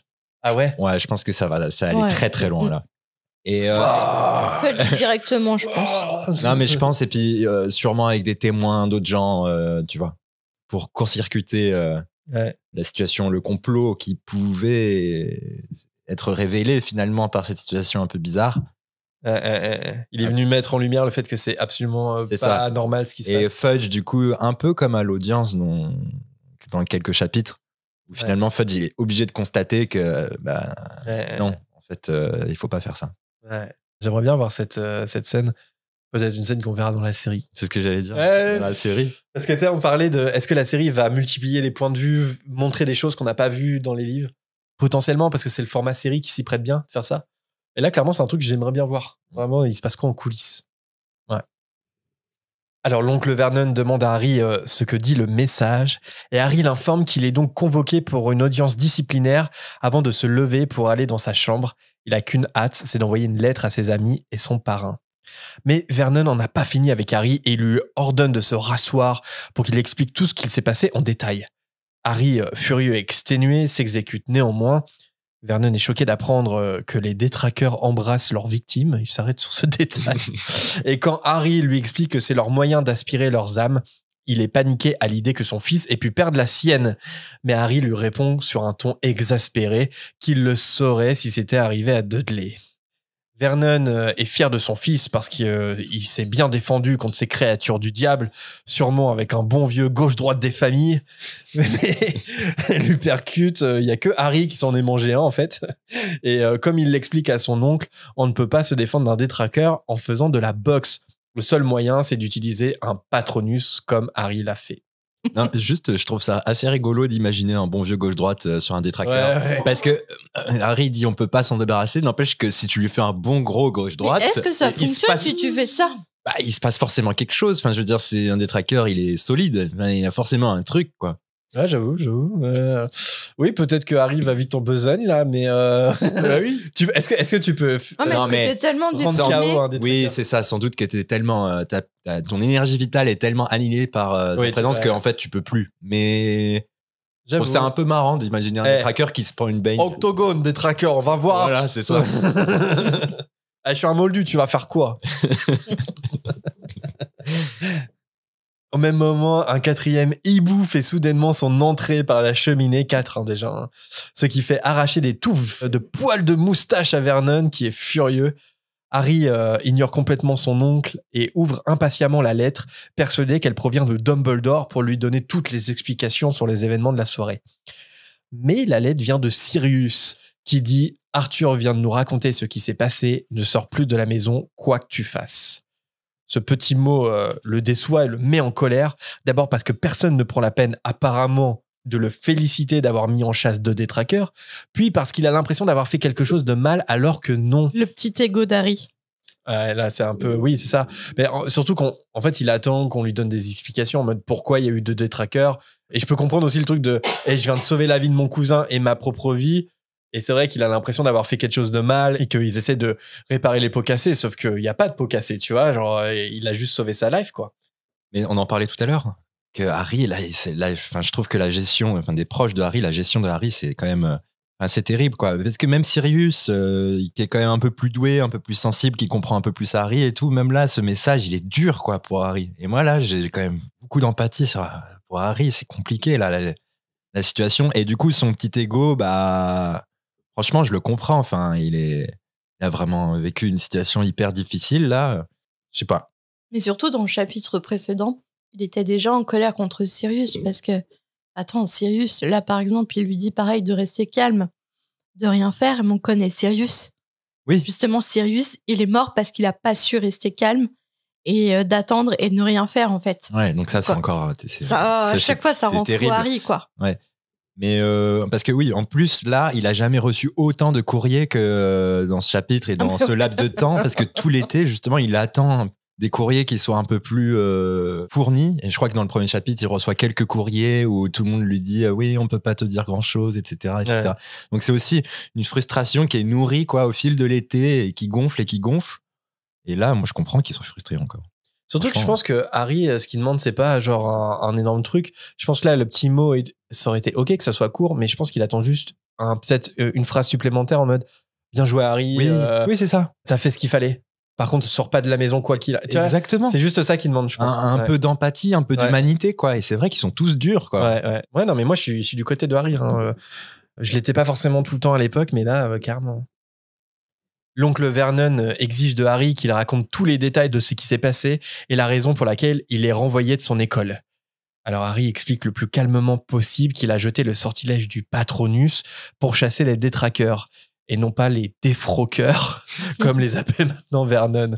Les défroqueurs, je pense que c'est autre chose. Et là, pour le coup, les défroqueurs utilisent leurs choses, finalement. Oui. Et on peut leur faire un gauche-droite. Par contre, ils sont tout aussi dangereux dans des ruelles sombres la nuit. Les défroqueurs, généralement, ils ont un impair. Là, ouais, gauche-droite, n'hésitez pas. Il ignore pourquoi ces créatures se sont retrouvées ici, à Little Whinging. Mais son oncle a sa petite idée. C'est à cause de lui, bien sûr, de Harry, parce qu'il est le seul « tu sais quoi » à des kilomètres à la ronde. Le « tu sais quoi », ça veut dire sorcier, évidemment. Alors, quand on pense à Madame Fig, finalement, ils se trompent bien, parce que leur voisine est pas une sorcière, mais une craquemeule. Oui. Quand même. Ça, ils l'ignorent complètement. Ils ont même emmené Harry plusieurs fois là-bas. Et s'ils pensaient que les chats étaient des demi-créatures magiques en plus... Ils sont entourés de magie sans le savoir. C'est le propre des Moldus. Mais je crois qu'après, à l'audience, on apprend que, quand même, hormis Mrs. Fig, il n'y a personne dans un rayon de 70 ou 80 km. Je crois que c'est vraiment précisé Madame Bones. Ouais. Je sais plus son prénom. Suzanne. La mère de Suzanne ou la tante. Non, c'est la tante. Amelia Bones. Amelia Bones, la tante de Suzanne Bones. Je crois qu'elle précise un moment dans l'audience que il y a personne dans le secteur. Donc voilà. Ouais. Mais ouais, parce qu'en fait, il y a aucun sorcier. Ouais. Oui, il y a aucun sorcier. Elle n'est pas enregistrée parce que c'est une craquemeule. C'est ça. Ouais. Non, mais, ça vient poser encore une fois la question de la densité de population des sorciers, qui est toujours un peu un mystère. Mais on peut imaginer effectivement qu'ils sont rares les sorciers, parce que s'il y a qu'une école dans le pays, forcément, c'est pas étonnant effectivement qu'Harry soit le seul. Tu sais quoi, des kilomètres à la ronde, quoi. Ouais. Pour moi, ça fait sens. En écoutant son oncle, Harry ne peut pas s'empêcher de penser qu'il a sûrement raison. Est-ce que quelqu'un avait délibérément envoyé les détraqueurs l'attaquer ? Est-ce que les gardiens d'Azkaban ont déjà rejoint les rangs de Voldemort, comme Dumbledore l'avait prédit en fin d'année dernière. Pendant ce temps, Vernon poursuit son raisonnement. Si ce sont des gardiens de prison pour fous, alors ils sont venus l'arrêter lui. Mais Harry lui répond en partageant la théorie qui vient de naître dans sa tête. Non, les détraqueurs ont certainement été envoyés par lui, par Lord Voldemort. Alors à ce moment-là, c'est dit que Harry il est choqué de voir que le nom de Voldemort provoque zéro réaction chez les Dursley, alors qu'il faut une syncope si tu dis baguette magique ou sorcier, ce qui est pas banal quand même. Ouais, c'est marrant ça. Vernon qui, au bout d'un moment, se rappelle que Harry parle du meurtrier de ses parents. Il met quand même un petit peu de temps. Il se dit que c'est pas possible parce qu'il est mort, ce fameux Lord Voldemort. Mais Harry leur annonce qu'il est bel et bien de retour. Alors là, j'ai envie de vous citer le texte parce que je trouve ça bien écrit encore une fois. L'arrivée de détraqueurs à Little Whinging semblait avoir creusé une brèche dans le grand mur invisible qui séparait le monde magique de celui de Private Drive, d'où était impitoyablement bannie toute évocation de la sorcellerie. D'une certaine manière, les deux vies parallèles de Harry s'étaient soudain confondues et tout en avait été bouleversé. Ce bouleversement, on le vit aussi en tant que lecteur, en fait. C'est genre, c'est pas normal qu'on parle de ça maintenant. Il y a un vrai truc qui se passe. Enfin, genre, le 5 est vraiment surprenant dans son début parce que c'est pas censé se passer comme ça. Normalement, il est juste censé se faire chier chez les Dursley et au bout d'un moment, il y a les Weasley qui viennent le chercher d'une manière incongrue. Mais là, c'est quand même pas banal, tu vois. On est vraiment surpris dès l'entrée en matière.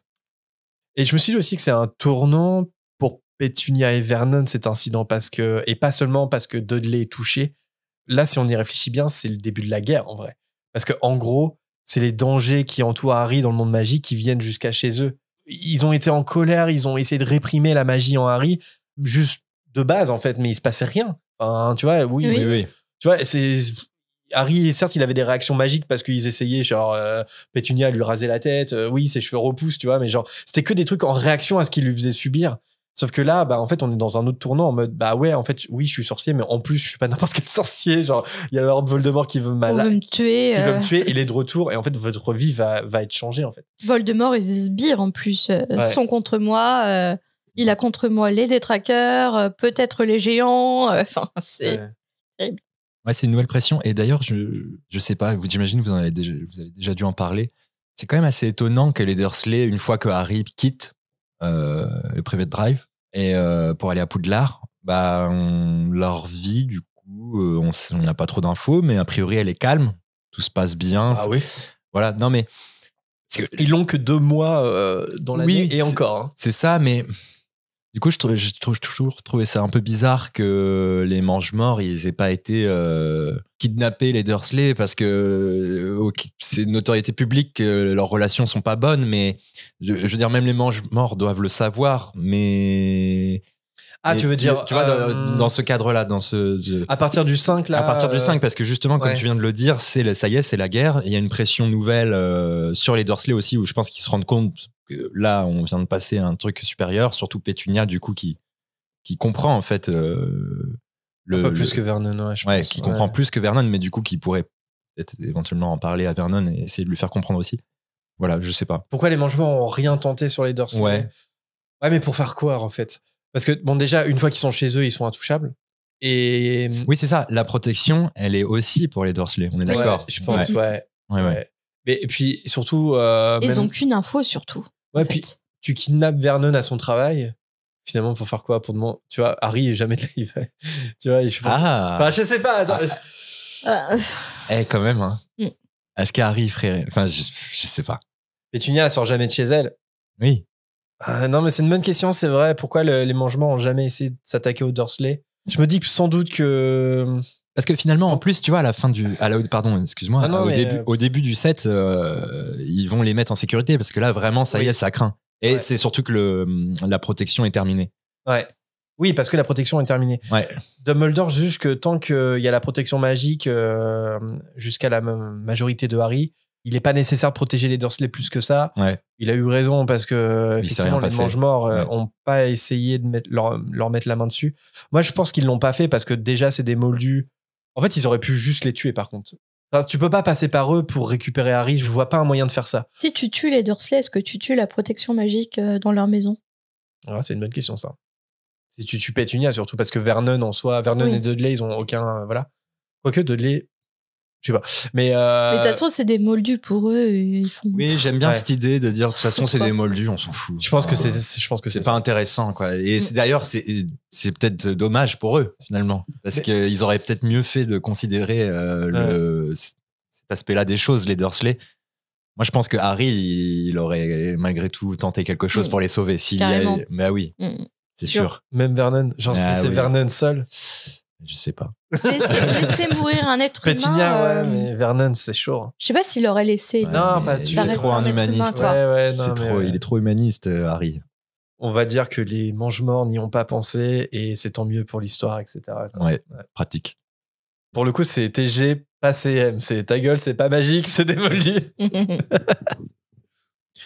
Pétunia est particulièrement affectée d'apprendre le retour de Voldemort et pour cause, elle sait le danger qu'il représente et ce n'est plus de l'hostilité qu'on lit dans son regard mais de la peur.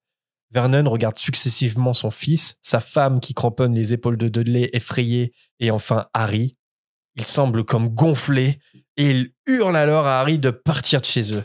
Il en a assez de tous ces trucs bizarres qui se passent à cause de lui et il est hors de question qu'il reste ici maintenant qu'un fou furieux lui court après. Harry est figé, avec les lettres de Sirius et d'Arthur toujours dans la main, qui disaient « Ne quitte surtout pas la maison de ta tante et de ton oncle ». En gros, il sait vraiment pas quoi faire là. Le gros visage violacé de Vernon est si proche de Harry qu'il lui postillonne dessus quand il lui dit qu'il n'aurait jamais dû le recueillir en premier lieu. On a tous vécu ce moment où on nous postillonne dessus. Ou le prof, tu sais, t'es le prof qui est un peu trop près de toi. Pas forcément pour t'engueuler, mais juste Oh, tu te penches un peu trop près de moi là, c'est pas possible, tu me poustillonnes dessus. Tu sais, les petits poustillons sur ta copie là, tu sais, t'oses rien dire. Ouais. Celui que tu vois partir vraiment. Oui, oui. Oui, où il y a l'encre qui se dissout, tu vois. Enfin bref. Donc ils auraient jamais dû le recueillir en premier lieu. Ils ont essayé de faire de lui quelqu'un de normal, mais il est pourri de l'intérieur et Ah il oui, ne ils leur ont vraiment apporte que essayé. du malheur. C'est fort cette phrase parce qu'il dit vraiment, il y a un truc pourri de l'intérieur chez toi. Enfin, voilà, c'est que voilà, C'est vrai que c'est d'une violence. ouais, il est violent quand même. Ouais, donc je sais pas. Je sais pas. allez, bon débarras. Et puis je me suis dit, là tout ce qu'il dit, là, Vernon, hors contexte, tu vois, de Harry Potter, la magie, etc., ça ressemble en fait à un gros conflit que pas mal de parents peuvent avoir avec leurs ados, tu vois. Tu remplaces la magie par le style vestimentaire, la drogue, l'orientation sexuelle, le genre, tu sais, une incompréhension par rapport à ton ado, tu sais. Qu'est-ce qu'on a loupé dans ton Ouais. éducation pour que tu sois comme ça? Ouais. Tu vois, ouais, c'est ça, c'est genre, t'es un raté, tu vois, genre, Ouais, là c'est encore plus dur qu'un truc où l'éducation aurait été ratée quoi. Là c'est vraiment c'est un mépris ouais, total, ouais. total. Mais que Bah, qu'ont vécu des ados, La ouais, tante bien sûr, la Marge crise et avait tout, été hein. même plus loin. La tante Marge avait parlé de tares Ouais. en le comparant à son élevage de chiens qui avait des tares, quoi. Ils Ils sont quand même spéciaux hein, les Dursley. Ah ouais. Sacrée famille. Sacrée famille. Une famille en or, comme on les appelle. Ça doit être sympa de passer les fêtes de fin d'année avec ce genre de personnes. Ah ouais, c'est chic. Ah oui. Tandis que Vernon continue de hurler dans la maison, un 5e hibou fait son entrée par la cheminée. Il ne se dirige pas vers Harry, mais il laisse tomber une enveloppe sur la tête de Pétunia. Pas la tente, mais la tête. Harry reconnaît immédiatement ce que c'est. C'est une beuglante. Et elle est bien adressée à Mrs. Pétunia Dursley dans la cuisine du 4 Privet Drive. Pétunia est paniquée, mais Harry lui explique de toute façon qu'elle ne peut pas y échapper. Les mains tremblantes, elle tente de l'ouvrir, mais l'enveloppe prend feu avant qu'une voix forte et terrifiante résonne dans toute la pièce et dit « Souviens-toi de ma dernière, Pétunia !» Tout à fait. J'ai hésité à Non, l'enregistrer avec un effet genre en mode ça se passera ce soir, tu vois, mais je fais non, je vais encore avoir un bad buzz et tout. Donc non. C'est pas un bad buzz, le ce soir. Non. C'est même, c'est même le prime, on peut le dire. Souviens-toi de ma dernière, Pétunia. La tante Pétunia semble sur le point de s'évanouir quand elle s'assoit à côté de Dudley. Un silence lourd s'installe entre eux trois. Puis bientôt, elle lève les yeux et dit d'une voix faible que Harry doit rester ici. Elle finit par se lever et par reprendre son air normal, bien qu'elle soit encore très pâle. Pétunia dit à son mari qu'autrement les voisins vont se poser des questions. Alors Harry va rester dans sa chambre et il est l'heure d'ailleurs d'aller se coucher. Il y a un truc comme ça qui est assez intriguant, c'est que elle est sonnée, elle prend le message en pleine face, la beuglante, et elle dit d'abord d'une voix un peu effacée, Harry doit rester ici. Puis ensuite, elle se lève et elle reprend un peu ses airs en mode, un peu comme si elle jouait un personnage. Elle reprend son rôle. Ouais. Elle reprend son rôle pour en mode, non, mais il doit rester ici parce que sinon les voisins vont jaser et tout, machin. Limite de la bipolarité ici, tu vois, chez Pétunia, c'est assez intriguant. Elle ne laisse pas le temps ni à Vernon qui cherche à contre-argumenter, ni à Harry qui lui pose des questions sur qui lui a envoyé la beuglante. Elle répète à Harry d'aller se coucher et Vernon n'a d'autre choix que d'aller dans son sens en criant cette fois à Harry non plus de quitter la maison, mais d'aller dans sa chambre comme sa tante le lui demande.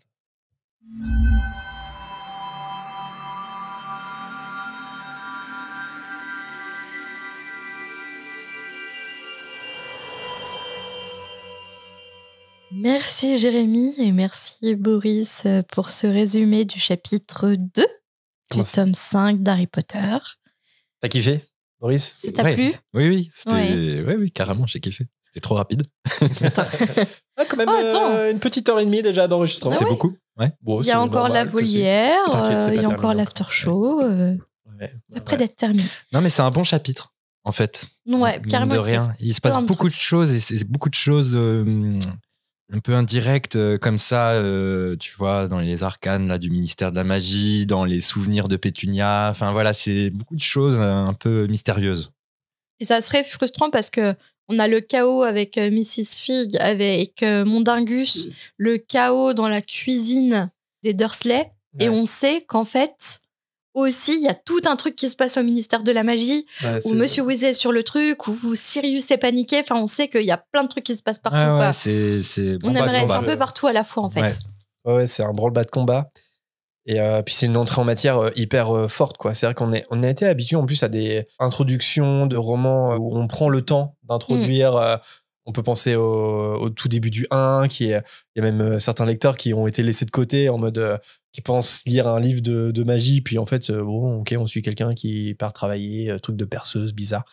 Dans le 2, ça prend du temps aussi chez les Dursley, Harry qui reçoit pas de lettres, puis le deuxième chapitre commence avec Dobby, bouf, ok, Dobby. Mais là, dès le 1, attaque des détraqueurs, ça commence tout de suite, la branle-bas de combat, il y a un gros enjeu parce que Harry quand même, il y a un moment, temporairement, il s'est fait renvoyer de Poudlard. Enfin, ouais, ça va vite, très rapidement. Ça va vite très rapidement. Voilà. Vous mettez ça en citation chez vous, ça va vite très rapidement. Voilà. Le titre du chapitre. Mais on sent qu'il s'est passé quelque chose d'extraordinaire dans le livre précédent, quoi, en fait. Ça y est, tout s'accélère. Ouais. C'est le début. C'est le début de la guerre. C'est le début de la guerre, c'est le début de la magie qui s'infile dans le monde des Moldus. Il n'y a plus cette même déconnexion chez les Dursley. Non, les problèmes du monde de la magie arrivent jusqu'à chez les Dursley, en fait. Dès le premier chapitre. Est-ce qu'il y a un personnage qui vous a marqué en bien ou en mal dans ce chapitre? Boris, c'est toi l'honneur. Non, mais moi je trouve que le personnage, enfin, je sais pas s'il m'a marqué, mais c'est Pétunia, quoi, clairement. Le personnage du chapitre, pour moi, c'est vraiment Pétunia. Pourquoi? Parce que du coup, il y a tout cet aspect. Parce que tu l'adores. Parce que je l'adore. Parce que je la fantasme un peu. Genre, j'avoue, c'est mon king. Quoi. Non, mais en fait, c'est dingue parce que on sent bien qu'il y a quelque chose chez Pétunia de pas clair. Quelque chose de l'ordre du déni. Quelque chose de bizarre, quand même. Parce qu'elle est à la fois. Là, ça fait 4 ans qu'on suit Harry. Enfin, c'est bientôt 5. Elle est infecte. Elle est horrible. Et pourtant, elle a été la sœur de Lily. Donc, elle a forcément une once de bienveillance, quelque chose de beau chez elle. Elle peut pas être totalement, elle peut pas être que horrible en étant la sœur de Lily, qui est une personne extraordinaire. Enfin, en tout cas, on imagine. Donc, on sent que tout ça, c'est beaucoup de frustration, de souffrance, de jalousie, et qui s'est transformé du coup au fil des années en déni, en quelque chose comme ça, un peu de caché, etc. Ouais. Et là, tout d'un coup, dans ce chapitre-là, ça y est, quoi, ça se révèle, en fait. Enfin, on sait pas ce qui est révélé vraiment, mais on comprend qu'il y a quelque chose de je sais plus. Ça va très vite. Attends, tu veux dire que moi? Non, mais vous voyez ce que je veux dire. Ouais. Mais j'ai choisi Pétunia aussi. Toi, Marina, non, je sais pas. Non, pas Pétunia. Mais ouais, pour tout ce que tu viens de dire. Puis c'est vrai que c'est elle qui débloque la situation parce que en gros, c'est Une fois que Harry est revenu avec Dudley, c'est Vernon qui hurle, sort de là. Harry qui dit bah oui je sors, bah non en fait non je sors Qui pas. fout son poing sur le frigo quand même. Hein. Oui. Tu sais, je l'imagine tellement en colère. Faire Ouais. Et en fait tout se centralise à la fin là sur Pétunia et c'est elle qui vient débloquer la situation. Donc je trouve que c'est un personnage important, ne serait-ce que pour ça. Puis c'est bien écrit dans le texte aussi que depuis le 1, c'est la première fois qu'on revient mettre en lumière ici le fait que c'est la sœur de Lily et qu'elle a un lien d'apparenté avec Harry. Parce que c'est vrai qu'on l'a peut-être oublié depuis le 1. Dans le 2, dans le 3, dans le 4, c'est une Dursley en fait. Et là, non, c'est pas une Dursley, c'est la tante de Harry, c'est la sœur de Lily là. En plus, c'est une info qui va être... c'est un fait dans l'histoire qui va être hyper important dans le 6, quand on ira dans les souvenirs de Rogue. Non, pardon, c'est dans le 7. Mais non, mais c'est... tu veux dire, oui. Oui, quand Rogue révélera tous ses souvenirs, il y aura Pétunia qui sera présente. C'est quand il est dead, ouais. Ouais. Et du coup, c'est voilà, au regard de ces souvenirs-là, c'est fou aussi d'être témoin comme ça de Pétunia qui est troublée par son passé. Et là, on n'en a pas reparlé directement, mais aussi, du coup, il y a cette histoire de Beuglante et cette histoire, donc, qu'elle est quand même en communication avec un sorcier. Pour le moment, on ne sait pas exactement qui c'est. Après, on saura que c'est Dumbledore. Ouais. Il n'y a rien de concret qui... Très frustrant d'ailleurs de ne pas savoir. Ouais. Mais je me demande quand même si à la fin du livre, on ne le sait pas. Dumbledore, il va pas en parler à Harry de sa Beuglante Je crois. Hein. Je crois que le mystère, il reste pas si longtemps c'est peut-être pas à la fin du 5. irrésolu. Peut-être plus tard. Je sais plus. Là, tu veux dire, on parle du mystère qui a envoyé la Beuglante? Ouais. Il me semble que Dumbledore le dit à Harry à la fin du livre. Ok, ouais. Parce que en gros, parce que la mort de en fait, Sirius, c'est pas lié au fait que Pétunia a écrit à Dumbledore à l'époque et qu'elle voulait rejoindre Poudlard et que malheureusement c'était une moldue. Là, la Beuglante, je crois que Dumbledore explique à Harry qu'il lui a tout simplement rappelé sa dernière lettre, c'est-à-dire que la lettre qu'il avait écrite en déposant le bébé Harry. En fait, tu vois, il fait pas mention d'une correspondance qu'il aurait eue avec Pétunia avant tout ça. Mais il me semble quand même que le mystère il est résolu à la fin. Oui. En tout cas, Dumbledore l'explique comme ça. Non, mais tu vois, c'est quand même la lettre, elle est quand même adressée à Pétunia et pas à Vernon et Pétunia. Enfin, il y a quand même un truc. Quoi. Ça, c'est vrai qu'on en a pas parlé, mais ça veut dire aussi que la lettre qui a été laissée avec le bébé Harry devait s'adresser à Pétunia. Oui, bah oui, forcément. Mais tu vois, pour moi, c'est adressé aux Dursley. Ah ouais, pour moi, c'était adressé aux Dursley, mais c'est vrai qu'au fait, on regarde ce. C'est elle qui reçoit la Beuglante. Sans doute, ouais. Et c'est elle, en fait, le lien du sang, c'est elle. Mais oui, c'est pas Vernon. Hein. Ouais. Est-ce que vous avez pu renommer le chapitre? Est-ce que vous avez eu des idées ou pas? Boris. Moi, il a une petite blague. Ah, ouais. Non, justement, j'ai pas de blague. Non, j'ai cherché, mais j'ai pas de blague. Juste des trucs un peu comme ça, quoi. Bah, vas-y. Allez. Complot et complice. Oh. Non, mais voilà. Comme ça complote de partout, ça complote entre Pétunia et Dumbledore, ça complote dans le ministère, et les complices, bon voilà, je dis c'est rigolo. Et sinon, la dernière lettre, sobre, efficace. Ok, d'accord. Et toi, Marina? Et toi, je vais finir, moi. Parce qu'il a une grosse blague. J'ai un punning. Ah non, mais moi, c'est pas du tout drôle. Vas-y. C'est PTSD et oiseau de mauvais augure. Ah. C'est quoi PTSD, pardon? Syndrome post-traumatique. Ah oui, pardon. Ouais. Non, moi j'ai un petit happening. Par contre, j'en ai un normal, mais j'y ai pensé après. Je fais et il aurait bien été au premier aussi. C'est mi-figue, mi-pétrin. Ah. Mais je savais. Petit calembour. Il est trop fort. Je savais qu'il y avait un jeu de mots à faire avec figue. Ah ouais. Je cherchais figue. Et j'ai pas trouvé. Non, mais sinon, j'ai un happening. Surtout ces hiboux là, ça m'a fait penser à une chanson. Je suis sûr, là, on est de la même génération, je suis sûr que vous l'avez. Je vous passe un extrait. J'ai reçu une lettre, il y a un mois peut-être, arrivée par erreur, maladresse de facteur. Et on va se faire strike. C'est qui ça déjà? C'est qui chante ça? Renan Luce. Et ça s'appelle comment? La lettre. Mais moi je suis un homme. Donc là, c'est Harry qui chante. Attends, parce que le happening n'est pas encore arrivé. Qu'est-ce que t'as fait? Je vous propose la version beuglante Pétunia de cette chanson. Vous êtes prêts ou pas? Oula. Ouais. Allez, c'est parti. Qu'est-ce qu'il a fait? Allez.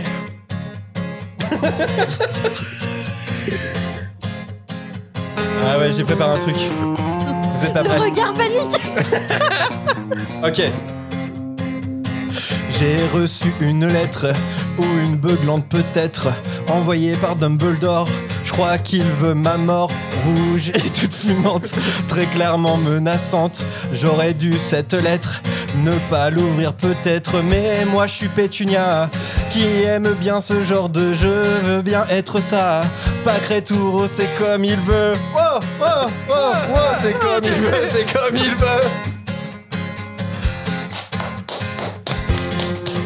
C'est sur Spotify demain. Trop bien. Allez streamer ça, les amis. Waouh. J'ai bugué au niveau parole, mais je la referai au propre à la fin si vous voulez. Ah, mais c'était trop bien. Marina, elle est choquée. T'as de beaux restes, hein. J'ai...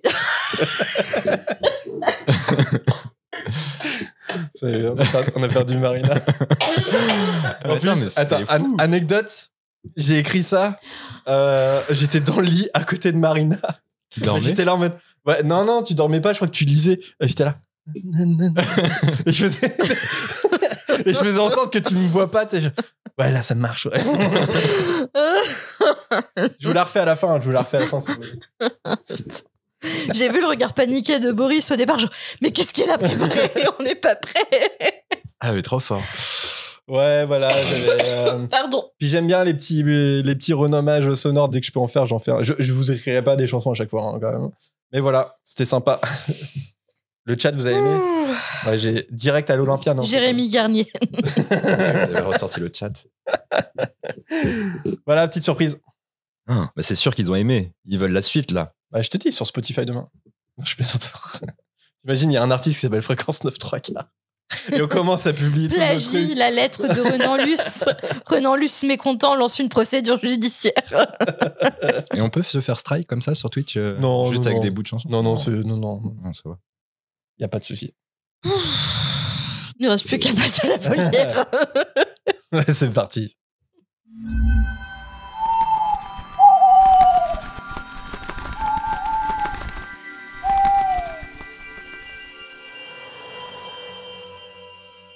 Comment passer après cet éclair de génie? Je ne sais pas. Je n'ai plus les mots. Bon, bah, on va passer au hibou sonore de Chloé. Chloé va avoir les mots. On écoute ça. Coucou la fréquence, moi c'est Chloé et j'espère que vous allez bien. Je vous envoie ce petit hibou sonore pour vous demander comment est-ce que vous imagineriez votre monde sorcier aujourd'hui. Donc le monde sorcier de 2024 en fait. Comment est-ce que vous l'imaginez?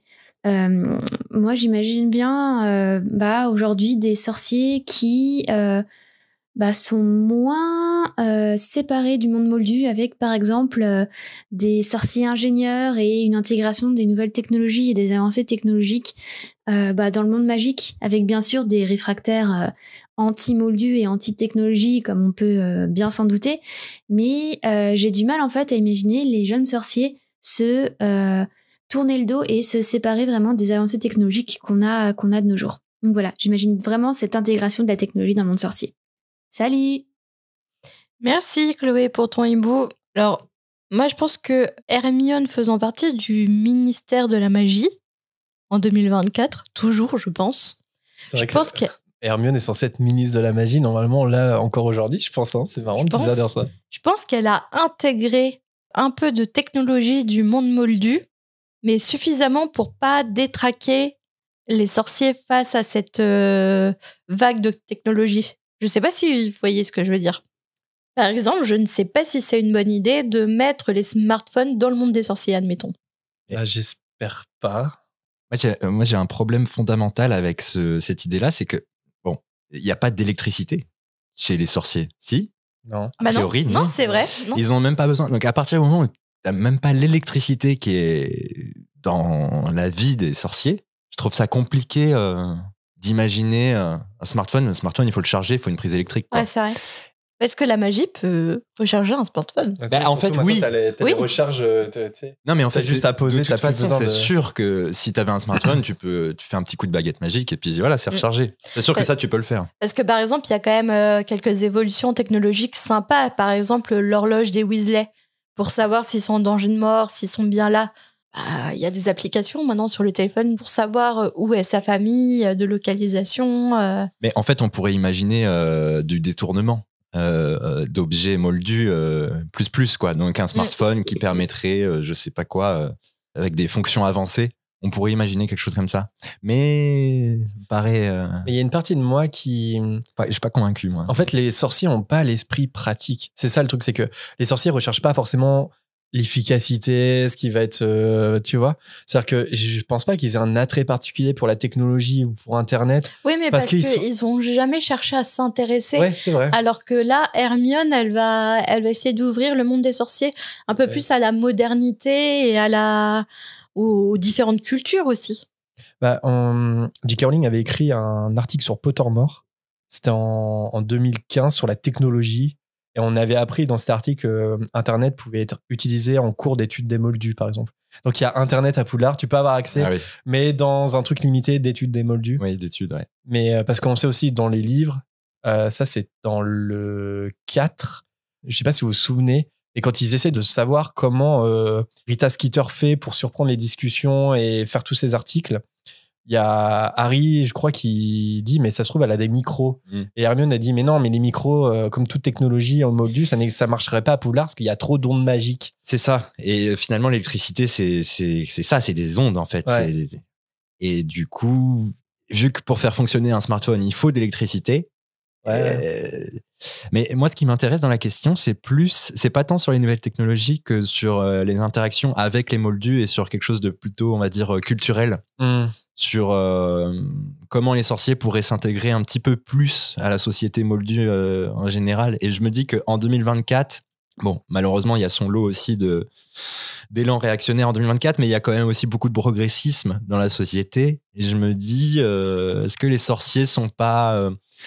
alors pas de là à révéler carrément le monde magique, mais est-ce qu'ils sont pas plus inclus dans la société, dans les milieux, je sais pas, un peu underground ou queer, ou tu vois, des choses comme ça. Est-ce que tu vois ce genre d'intégration par plus de porosité.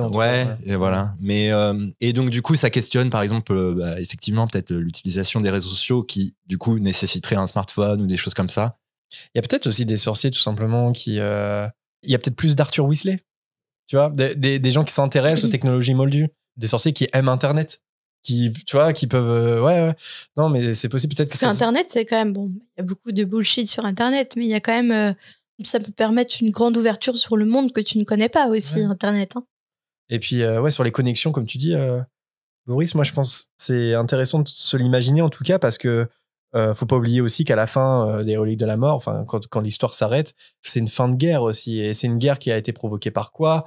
Par une idéologie xénophobe, tu vois, qui va réprimer des minorités, etc. Donc on peut imaginer quand même que le monde des sorciers, surtout sous l'impulsion de Kingsley Shacklebolt, Hermione Granger et compagnie, peut-être qu'on peut imaginer une société effectivement plus progressiste et qui peut-être va de pair aussi avec comment la société évolue chez les moldus.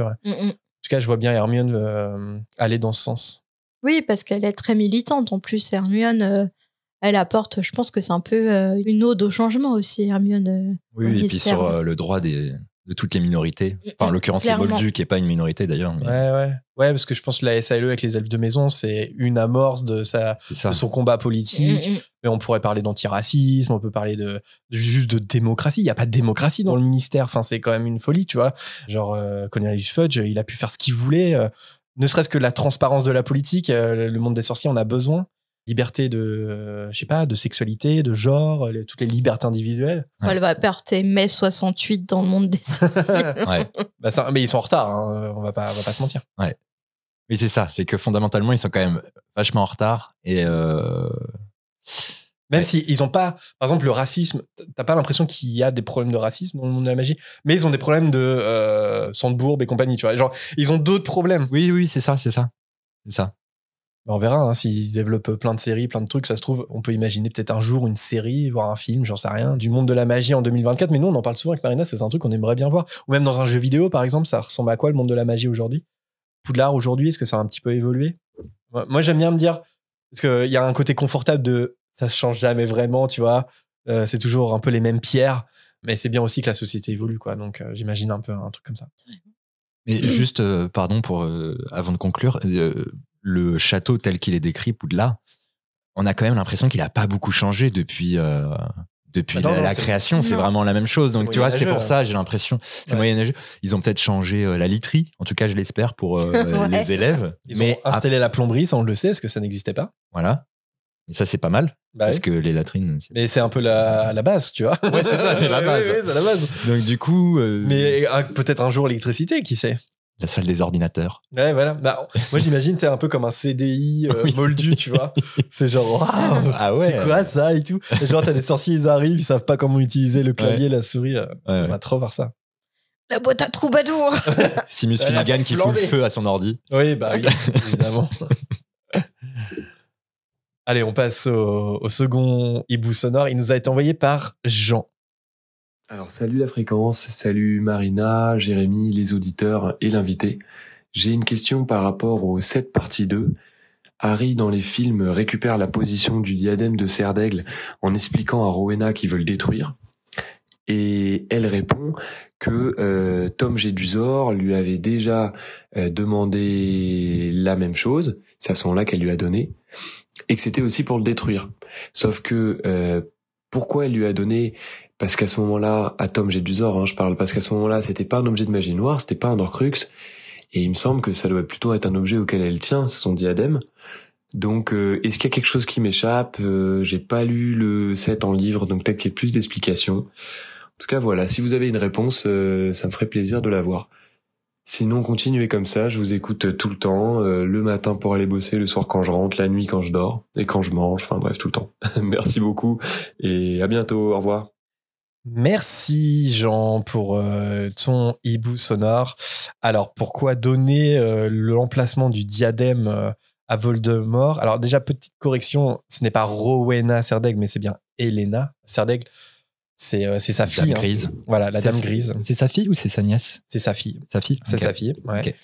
Et donc la question c'est de savoir pourquoi l'avoir révélé à Tom Jedusor. Pour moi, il y a une confusion, et juste, je te laisse répondre après, vas-y. J'ai l'impression qu'il y a une toute petite erreur, c'est que il n'est pas mention que Jedusor veut le détruire, le diadème. Non. En fait, c'est ça, mais c'est ça fondamentalement qui, enfin, comment dire, la question de Jean. Ouais. Il se pose la question, mais pourquoi elle lui a donné pour le détruire? Mais en fait, elle le donne pas pour le détruire, elle le donne parce qu'elle s'est faite séduire. Oui. Voilà. Enfin, pardon, vas-y, je te laisse. Non, mais tu donnes la réponse. C'est que on sait que Voldemort, c'est un beau parleur, c'est un séducteur. Il l'a certainement baratiné. Alors, c'est très clairement, il lui a pas dit cherche un objet pour déverser une partie de mon âme et en faire un Horcrux. Hein. Clairement, ça, il lui a pas dit.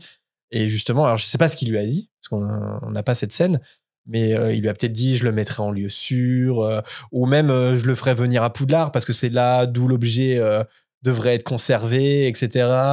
Et puis peut-être qu'elle a été séduite par le fait de retrouver son objet, parce qu'en tant que fantôme, elle est bloquée à Poudlard.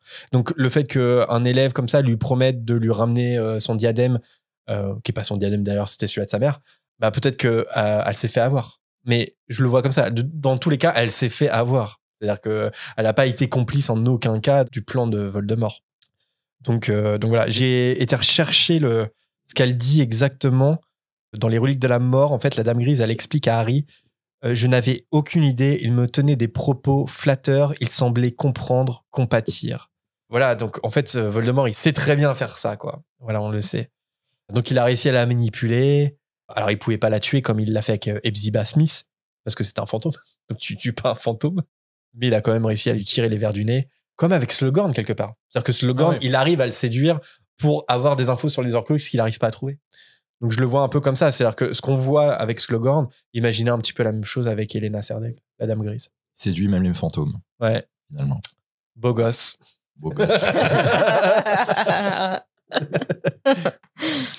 Ouais. Nous passons au hibou sonore d'Audrey. Salut la fréquence, j'espère que vous allez bien. Salut l'invité si jamais je suis diffusée sur l'émission. Je viens de regarder la Chambre des Secrets, après je ne sais combien de fois. Par contre, je n'ai pas relu le livre depuis très longtemps. Et j'ai eu un petit doute quand Harry est dans la chambre avec Tom Jedusor. Tom lui précise qu'il n'est pas un fantôme, qu'il est un souvenir. Mais par contre, il lui parle du fait qu'il sait qu'il avait essayé de tuer Harry, que Harry lui a survécu. Il mentionne les parents d'Harry. Question, comment est-ce possible qu'un souvenir d'un gamin de 16 ans puisse se souvenir de ce qui s'est passé après, puisse être au courant de ce qui s'est passé après ses 16 ans? Il y a une petite incohérence pour moi. Alors, est-ce que c'est du TGCM ou est-ce qu'il y a une explication? C'est quoi votre avis? Merci. À bientôt, bisous. Merci Audrey pour ton hibou. Alors, vous allez me dire si vous êtes d'accord avec moi. Premièrement, je pense qu'il a une sorte de conscience parce que c'est un Horcrux et que c'est un fragment d'âme de Jedusor et qu'il a une sorte de conscience propre et que bien qu'il soit un souvenir figé dans le temps, il peut apprendre et évoluer à mesure qu'il absorbe des informations de ses victimes en quelque sorte. Par exemple, il manipule Ginny à travers le journal et lui fait apprendre ce qu'il s'est passé dans le monde d'aujourd'hui lorsqu'elle se confie dans ce journal. Pour moi, c'est comme ça qu'il connaît ce qui s'est passé. Oui, c'est ça. Moi, je suis d'accord avec toi. Oui, c'est Ginny. C'est Ginny qui lui dit tout. C'est Ginny. Mais Et c'est même intéressant d'appuyer sur le fait qu'il a l'Horcrux, il a une Ouais. conscience. Mmh. Et c'est pour ça aussi C'est qu'il peut ça, c'est pas intégrer, seulement un souvenir en Ouais. fait, c'est un fragment d'âme. qu'il peut vivre C'est ça. et voilà, se nourrir de. Manipuler, se nourrir des autres. Ouais, tout simplement. Ouais, C'est Ginny qui lui dit. Ouais. Donc c'est pas incohérent en fait. Non, il n'y a pas Non. d'incohérence de ce côté-là. Et c'est vrai qu'on s'était posé aussi la question de si jamais son plan avait réussi, qu'il avait retrouvé son corps grâce à son journal, est-ce qu'il serait devenu un Voldemort différent? Parce que finalement, il renaît de ses cendres, mais. Est-ce qu'il aurait pu avoir 2 Voldemort? Ah, ça c'est intéressant. Et parce pour moi, oui. Ouais. Oui, rien ne l'empêche. Enfin, peut-être que le Voldemort, l'âme du Voldemort initial qui était en transhumance. Ouais. J'aime bien, j'aime bien. il Avec aurait- des moutons. Voilà, exactement. En Albanie. En vadrouille. En vadrouille. Il aurait retrouvé le corps de Tom Je Jedusor. crois qu'il se serait fusionné. Bah peut-être, mais du coup la question c'est qu'est-ce qui se passe? Est-ce que du coup l'âme, enfin les deux morceaux d'âme se réunissent pour n'en former plus qu'une? Comme la bague dans Les Visiteurs. T'as pas la Oui, ref. en plus. Non, j'ai toujours pas la Mais ref. mince. si. Moi, j'imagine. Enfin, je crois qu'on avait déjà répondu à cette question, mais moi, j'imagine bien un truc où il y a quand même 2 Voldemort distincts et t'imagines qu'ils se font la guerre entre deux et qu'ils s'entretuent. Ah ouais, pas mal. Ouais. Tu Ouais. vois, genre, j'aimerais bien une fanfiction comme ça où en fait Voldemort s'auto-détruit lui-même Ah oui, oui. parce que ça raconterait pas mal de choses sur lui. Mais ça se trouve, le plus jeune réussirait à détruire le plus vieux. En fait, il a tellement d'ego qu'il peut pas y avoir 2 Voldemort sur Terre, tu vois. Bah oui, c'est ça. Ça serait intéressant. Mais bon, après, il s'est pas passé ça. Mais Après, est-ce qu'un morceau d'âme peut détruire l'âme originelle? Tu vois ce que je veux dire? Bah s'il Ouais, c'est renaît, ça. qu'il a son corps à lui et ses pleins pouvoirs, toutes ses capacités, j'imagine que oui. Ouais, mais il peut pas renaître dans son entièreté puisqu'il a divisé son âme. Tu vois. Ah non. Mais au même titre que Voldemort 1, enfin Voldemort voilà, lui il renaît dans le 4 mais finalement c'est qu'une partie de lui-même Ouais. quoi. ouais, oui, c'est ça. C'est que ouais, son âme est divisée de toute façon. Mais la Il ne particularité. peut y en de la- avoir qu'un. Mais ouais, la particularité de l'Horcrux journal intime, c'est quand même que c'est son premier Horcrux et qu'il était jeune à l'époque. Et donc, du coup, c'est son esprit jeune qui, certes, apprend ce qui s'est passé par la suite, mais il l'apprend à l'âge de 17 ans, quoi. Tu vois, c'est un quand Horcrux même- qui a 17 ans. C'est quand même de la grande magie. Hein. Ah bah oui. C'est exceptionnel. Bah ouais.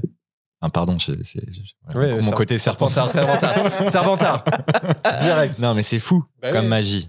Bah Mettre oui. un souvenir de lui-même pour pouvoir renaître, etc., etc. Mais tout ça, Le rêve, the dream. Et alors qu'il était encore à Poudlard, il a déversé une partie C'est de son ça. âme dans un objet. c'est fou.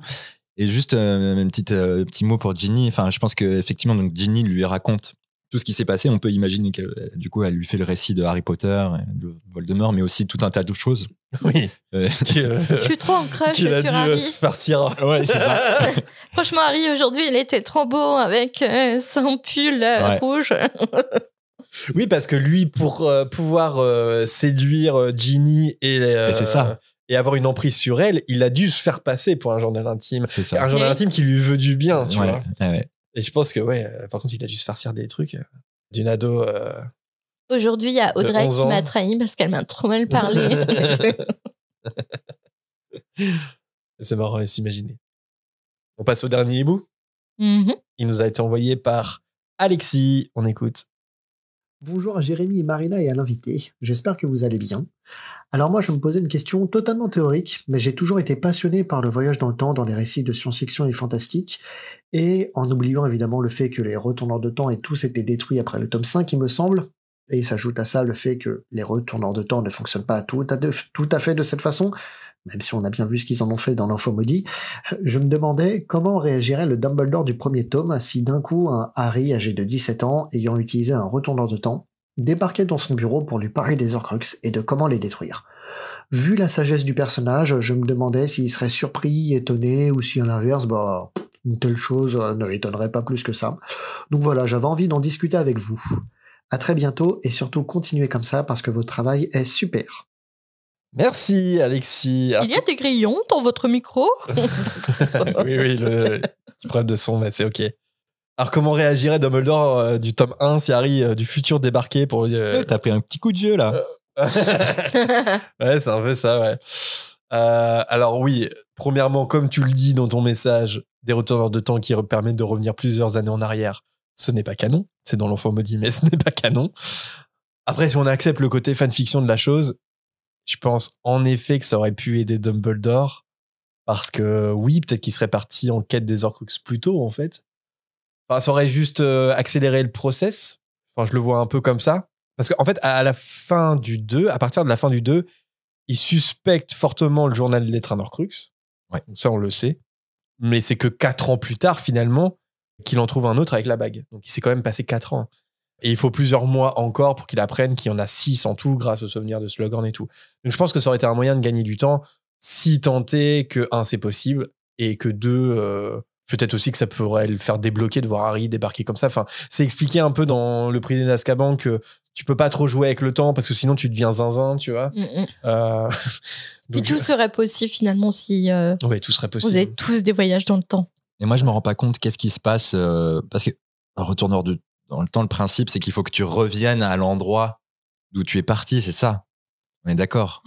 Alors, et là, il faudrait. Qu'est-ce qu'on fait du Harry de 17 ans pendant 6 ans et demi, quoi? Le temps qu'il revienne à l'endroit où il a retourné. Tu vois ce que je veux dire? Alors, je crois que dans l'Enfant Maudit, ils ont trouvé un moyen.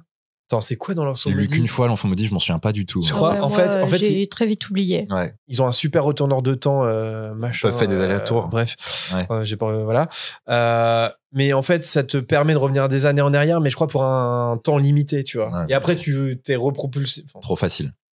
Trop facile. Je crois que c'est comme ça, hein, mais bon, bref, ça n'existe pas. Moi, je préfère plutôt imaginer Dumbledore faire Harry, mais qu'est-ce que tu fous? C'est pas vrai. Bon, alors, on va te foutre là pendant 6 ans. Ou alors, carrément, ils peuvent se dire mais c'est peut-être ça qui s'est passé, en fait.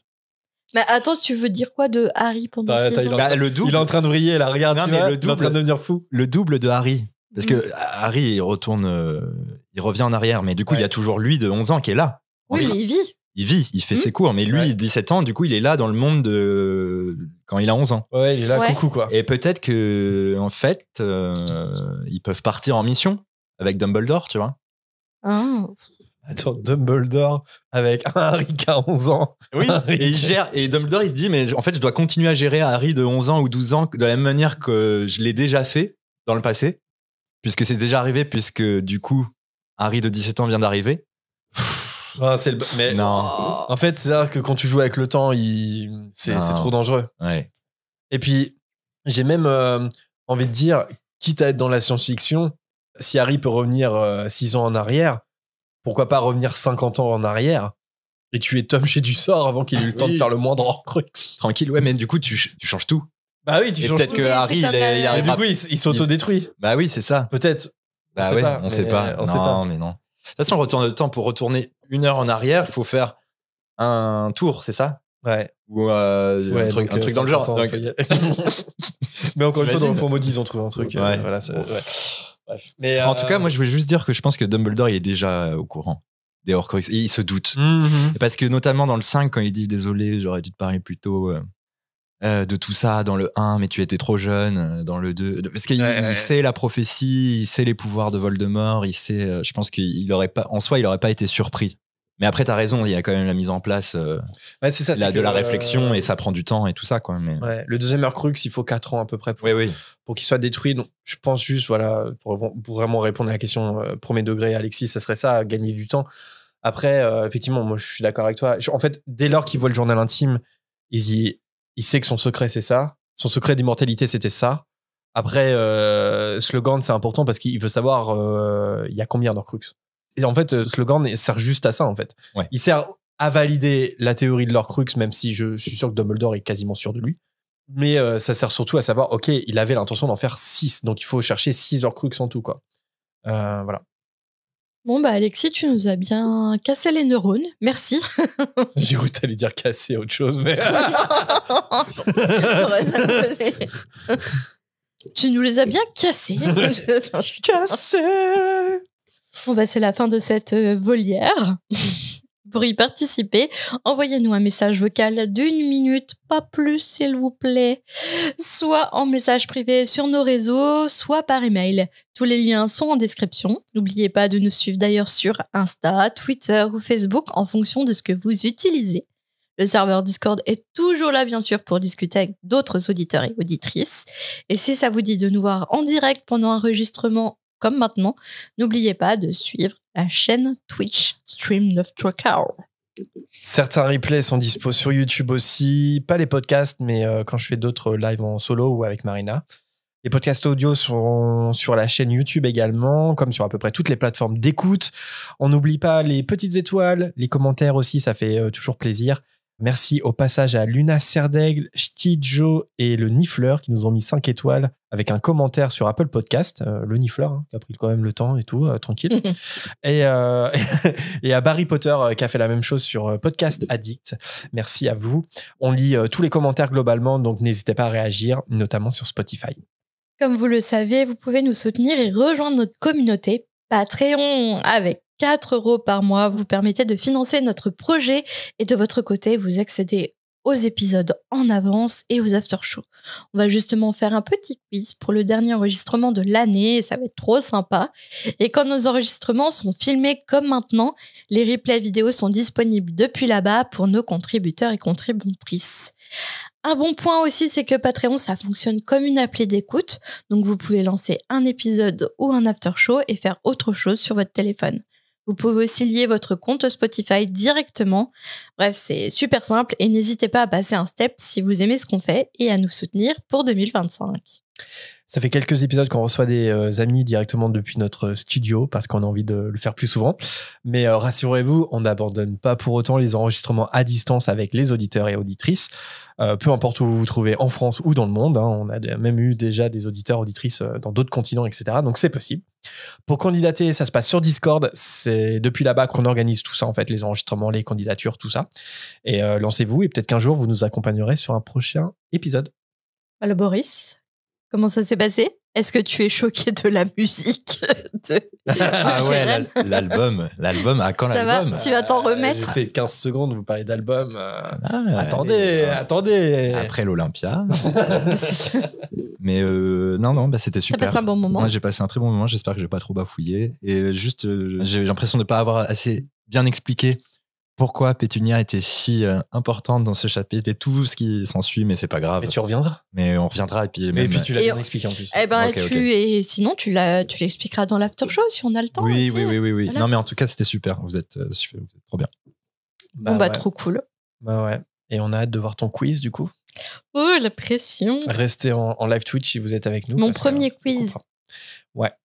Moi, j'ai un peu la pression parce que du coup, c'est moi qui pose les questions normalement. Donc, ouais, donc là, c'est à toi d'y répondre. Je risque de manger des dragées. Attention. Alors, je crois qu'on a oublié de citer les tipeurs au dernier chapitre. Alors, on avait oublié de demander la maison de Poudlard à Wilfried. Mais c'est la faute de Wilfried. On a oublié les tipeurs, mais là, on va pas oublier, hein, mea culpa.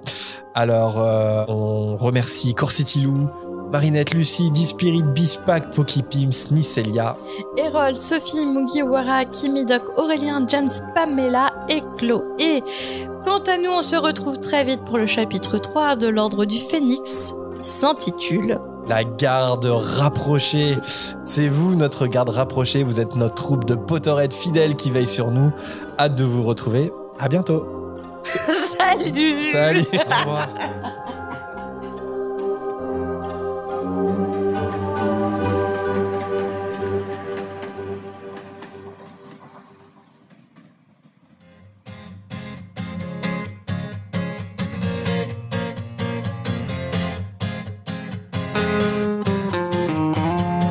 Yay. Solo, air guitare. J'ai reçu une lettre ou une beuglante peut-être, envoyée par Dumbledore.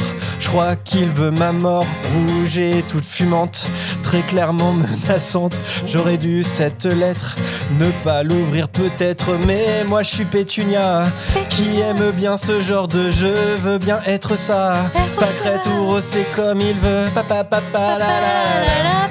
C'est comme il veut. C'est comme il veut. Oh yeah. Oh, oh, oh, oh, oh, Oh, oh. T'as pas deuxième couplet? Non. Tu l'écris. Ah non, faut pas déconner.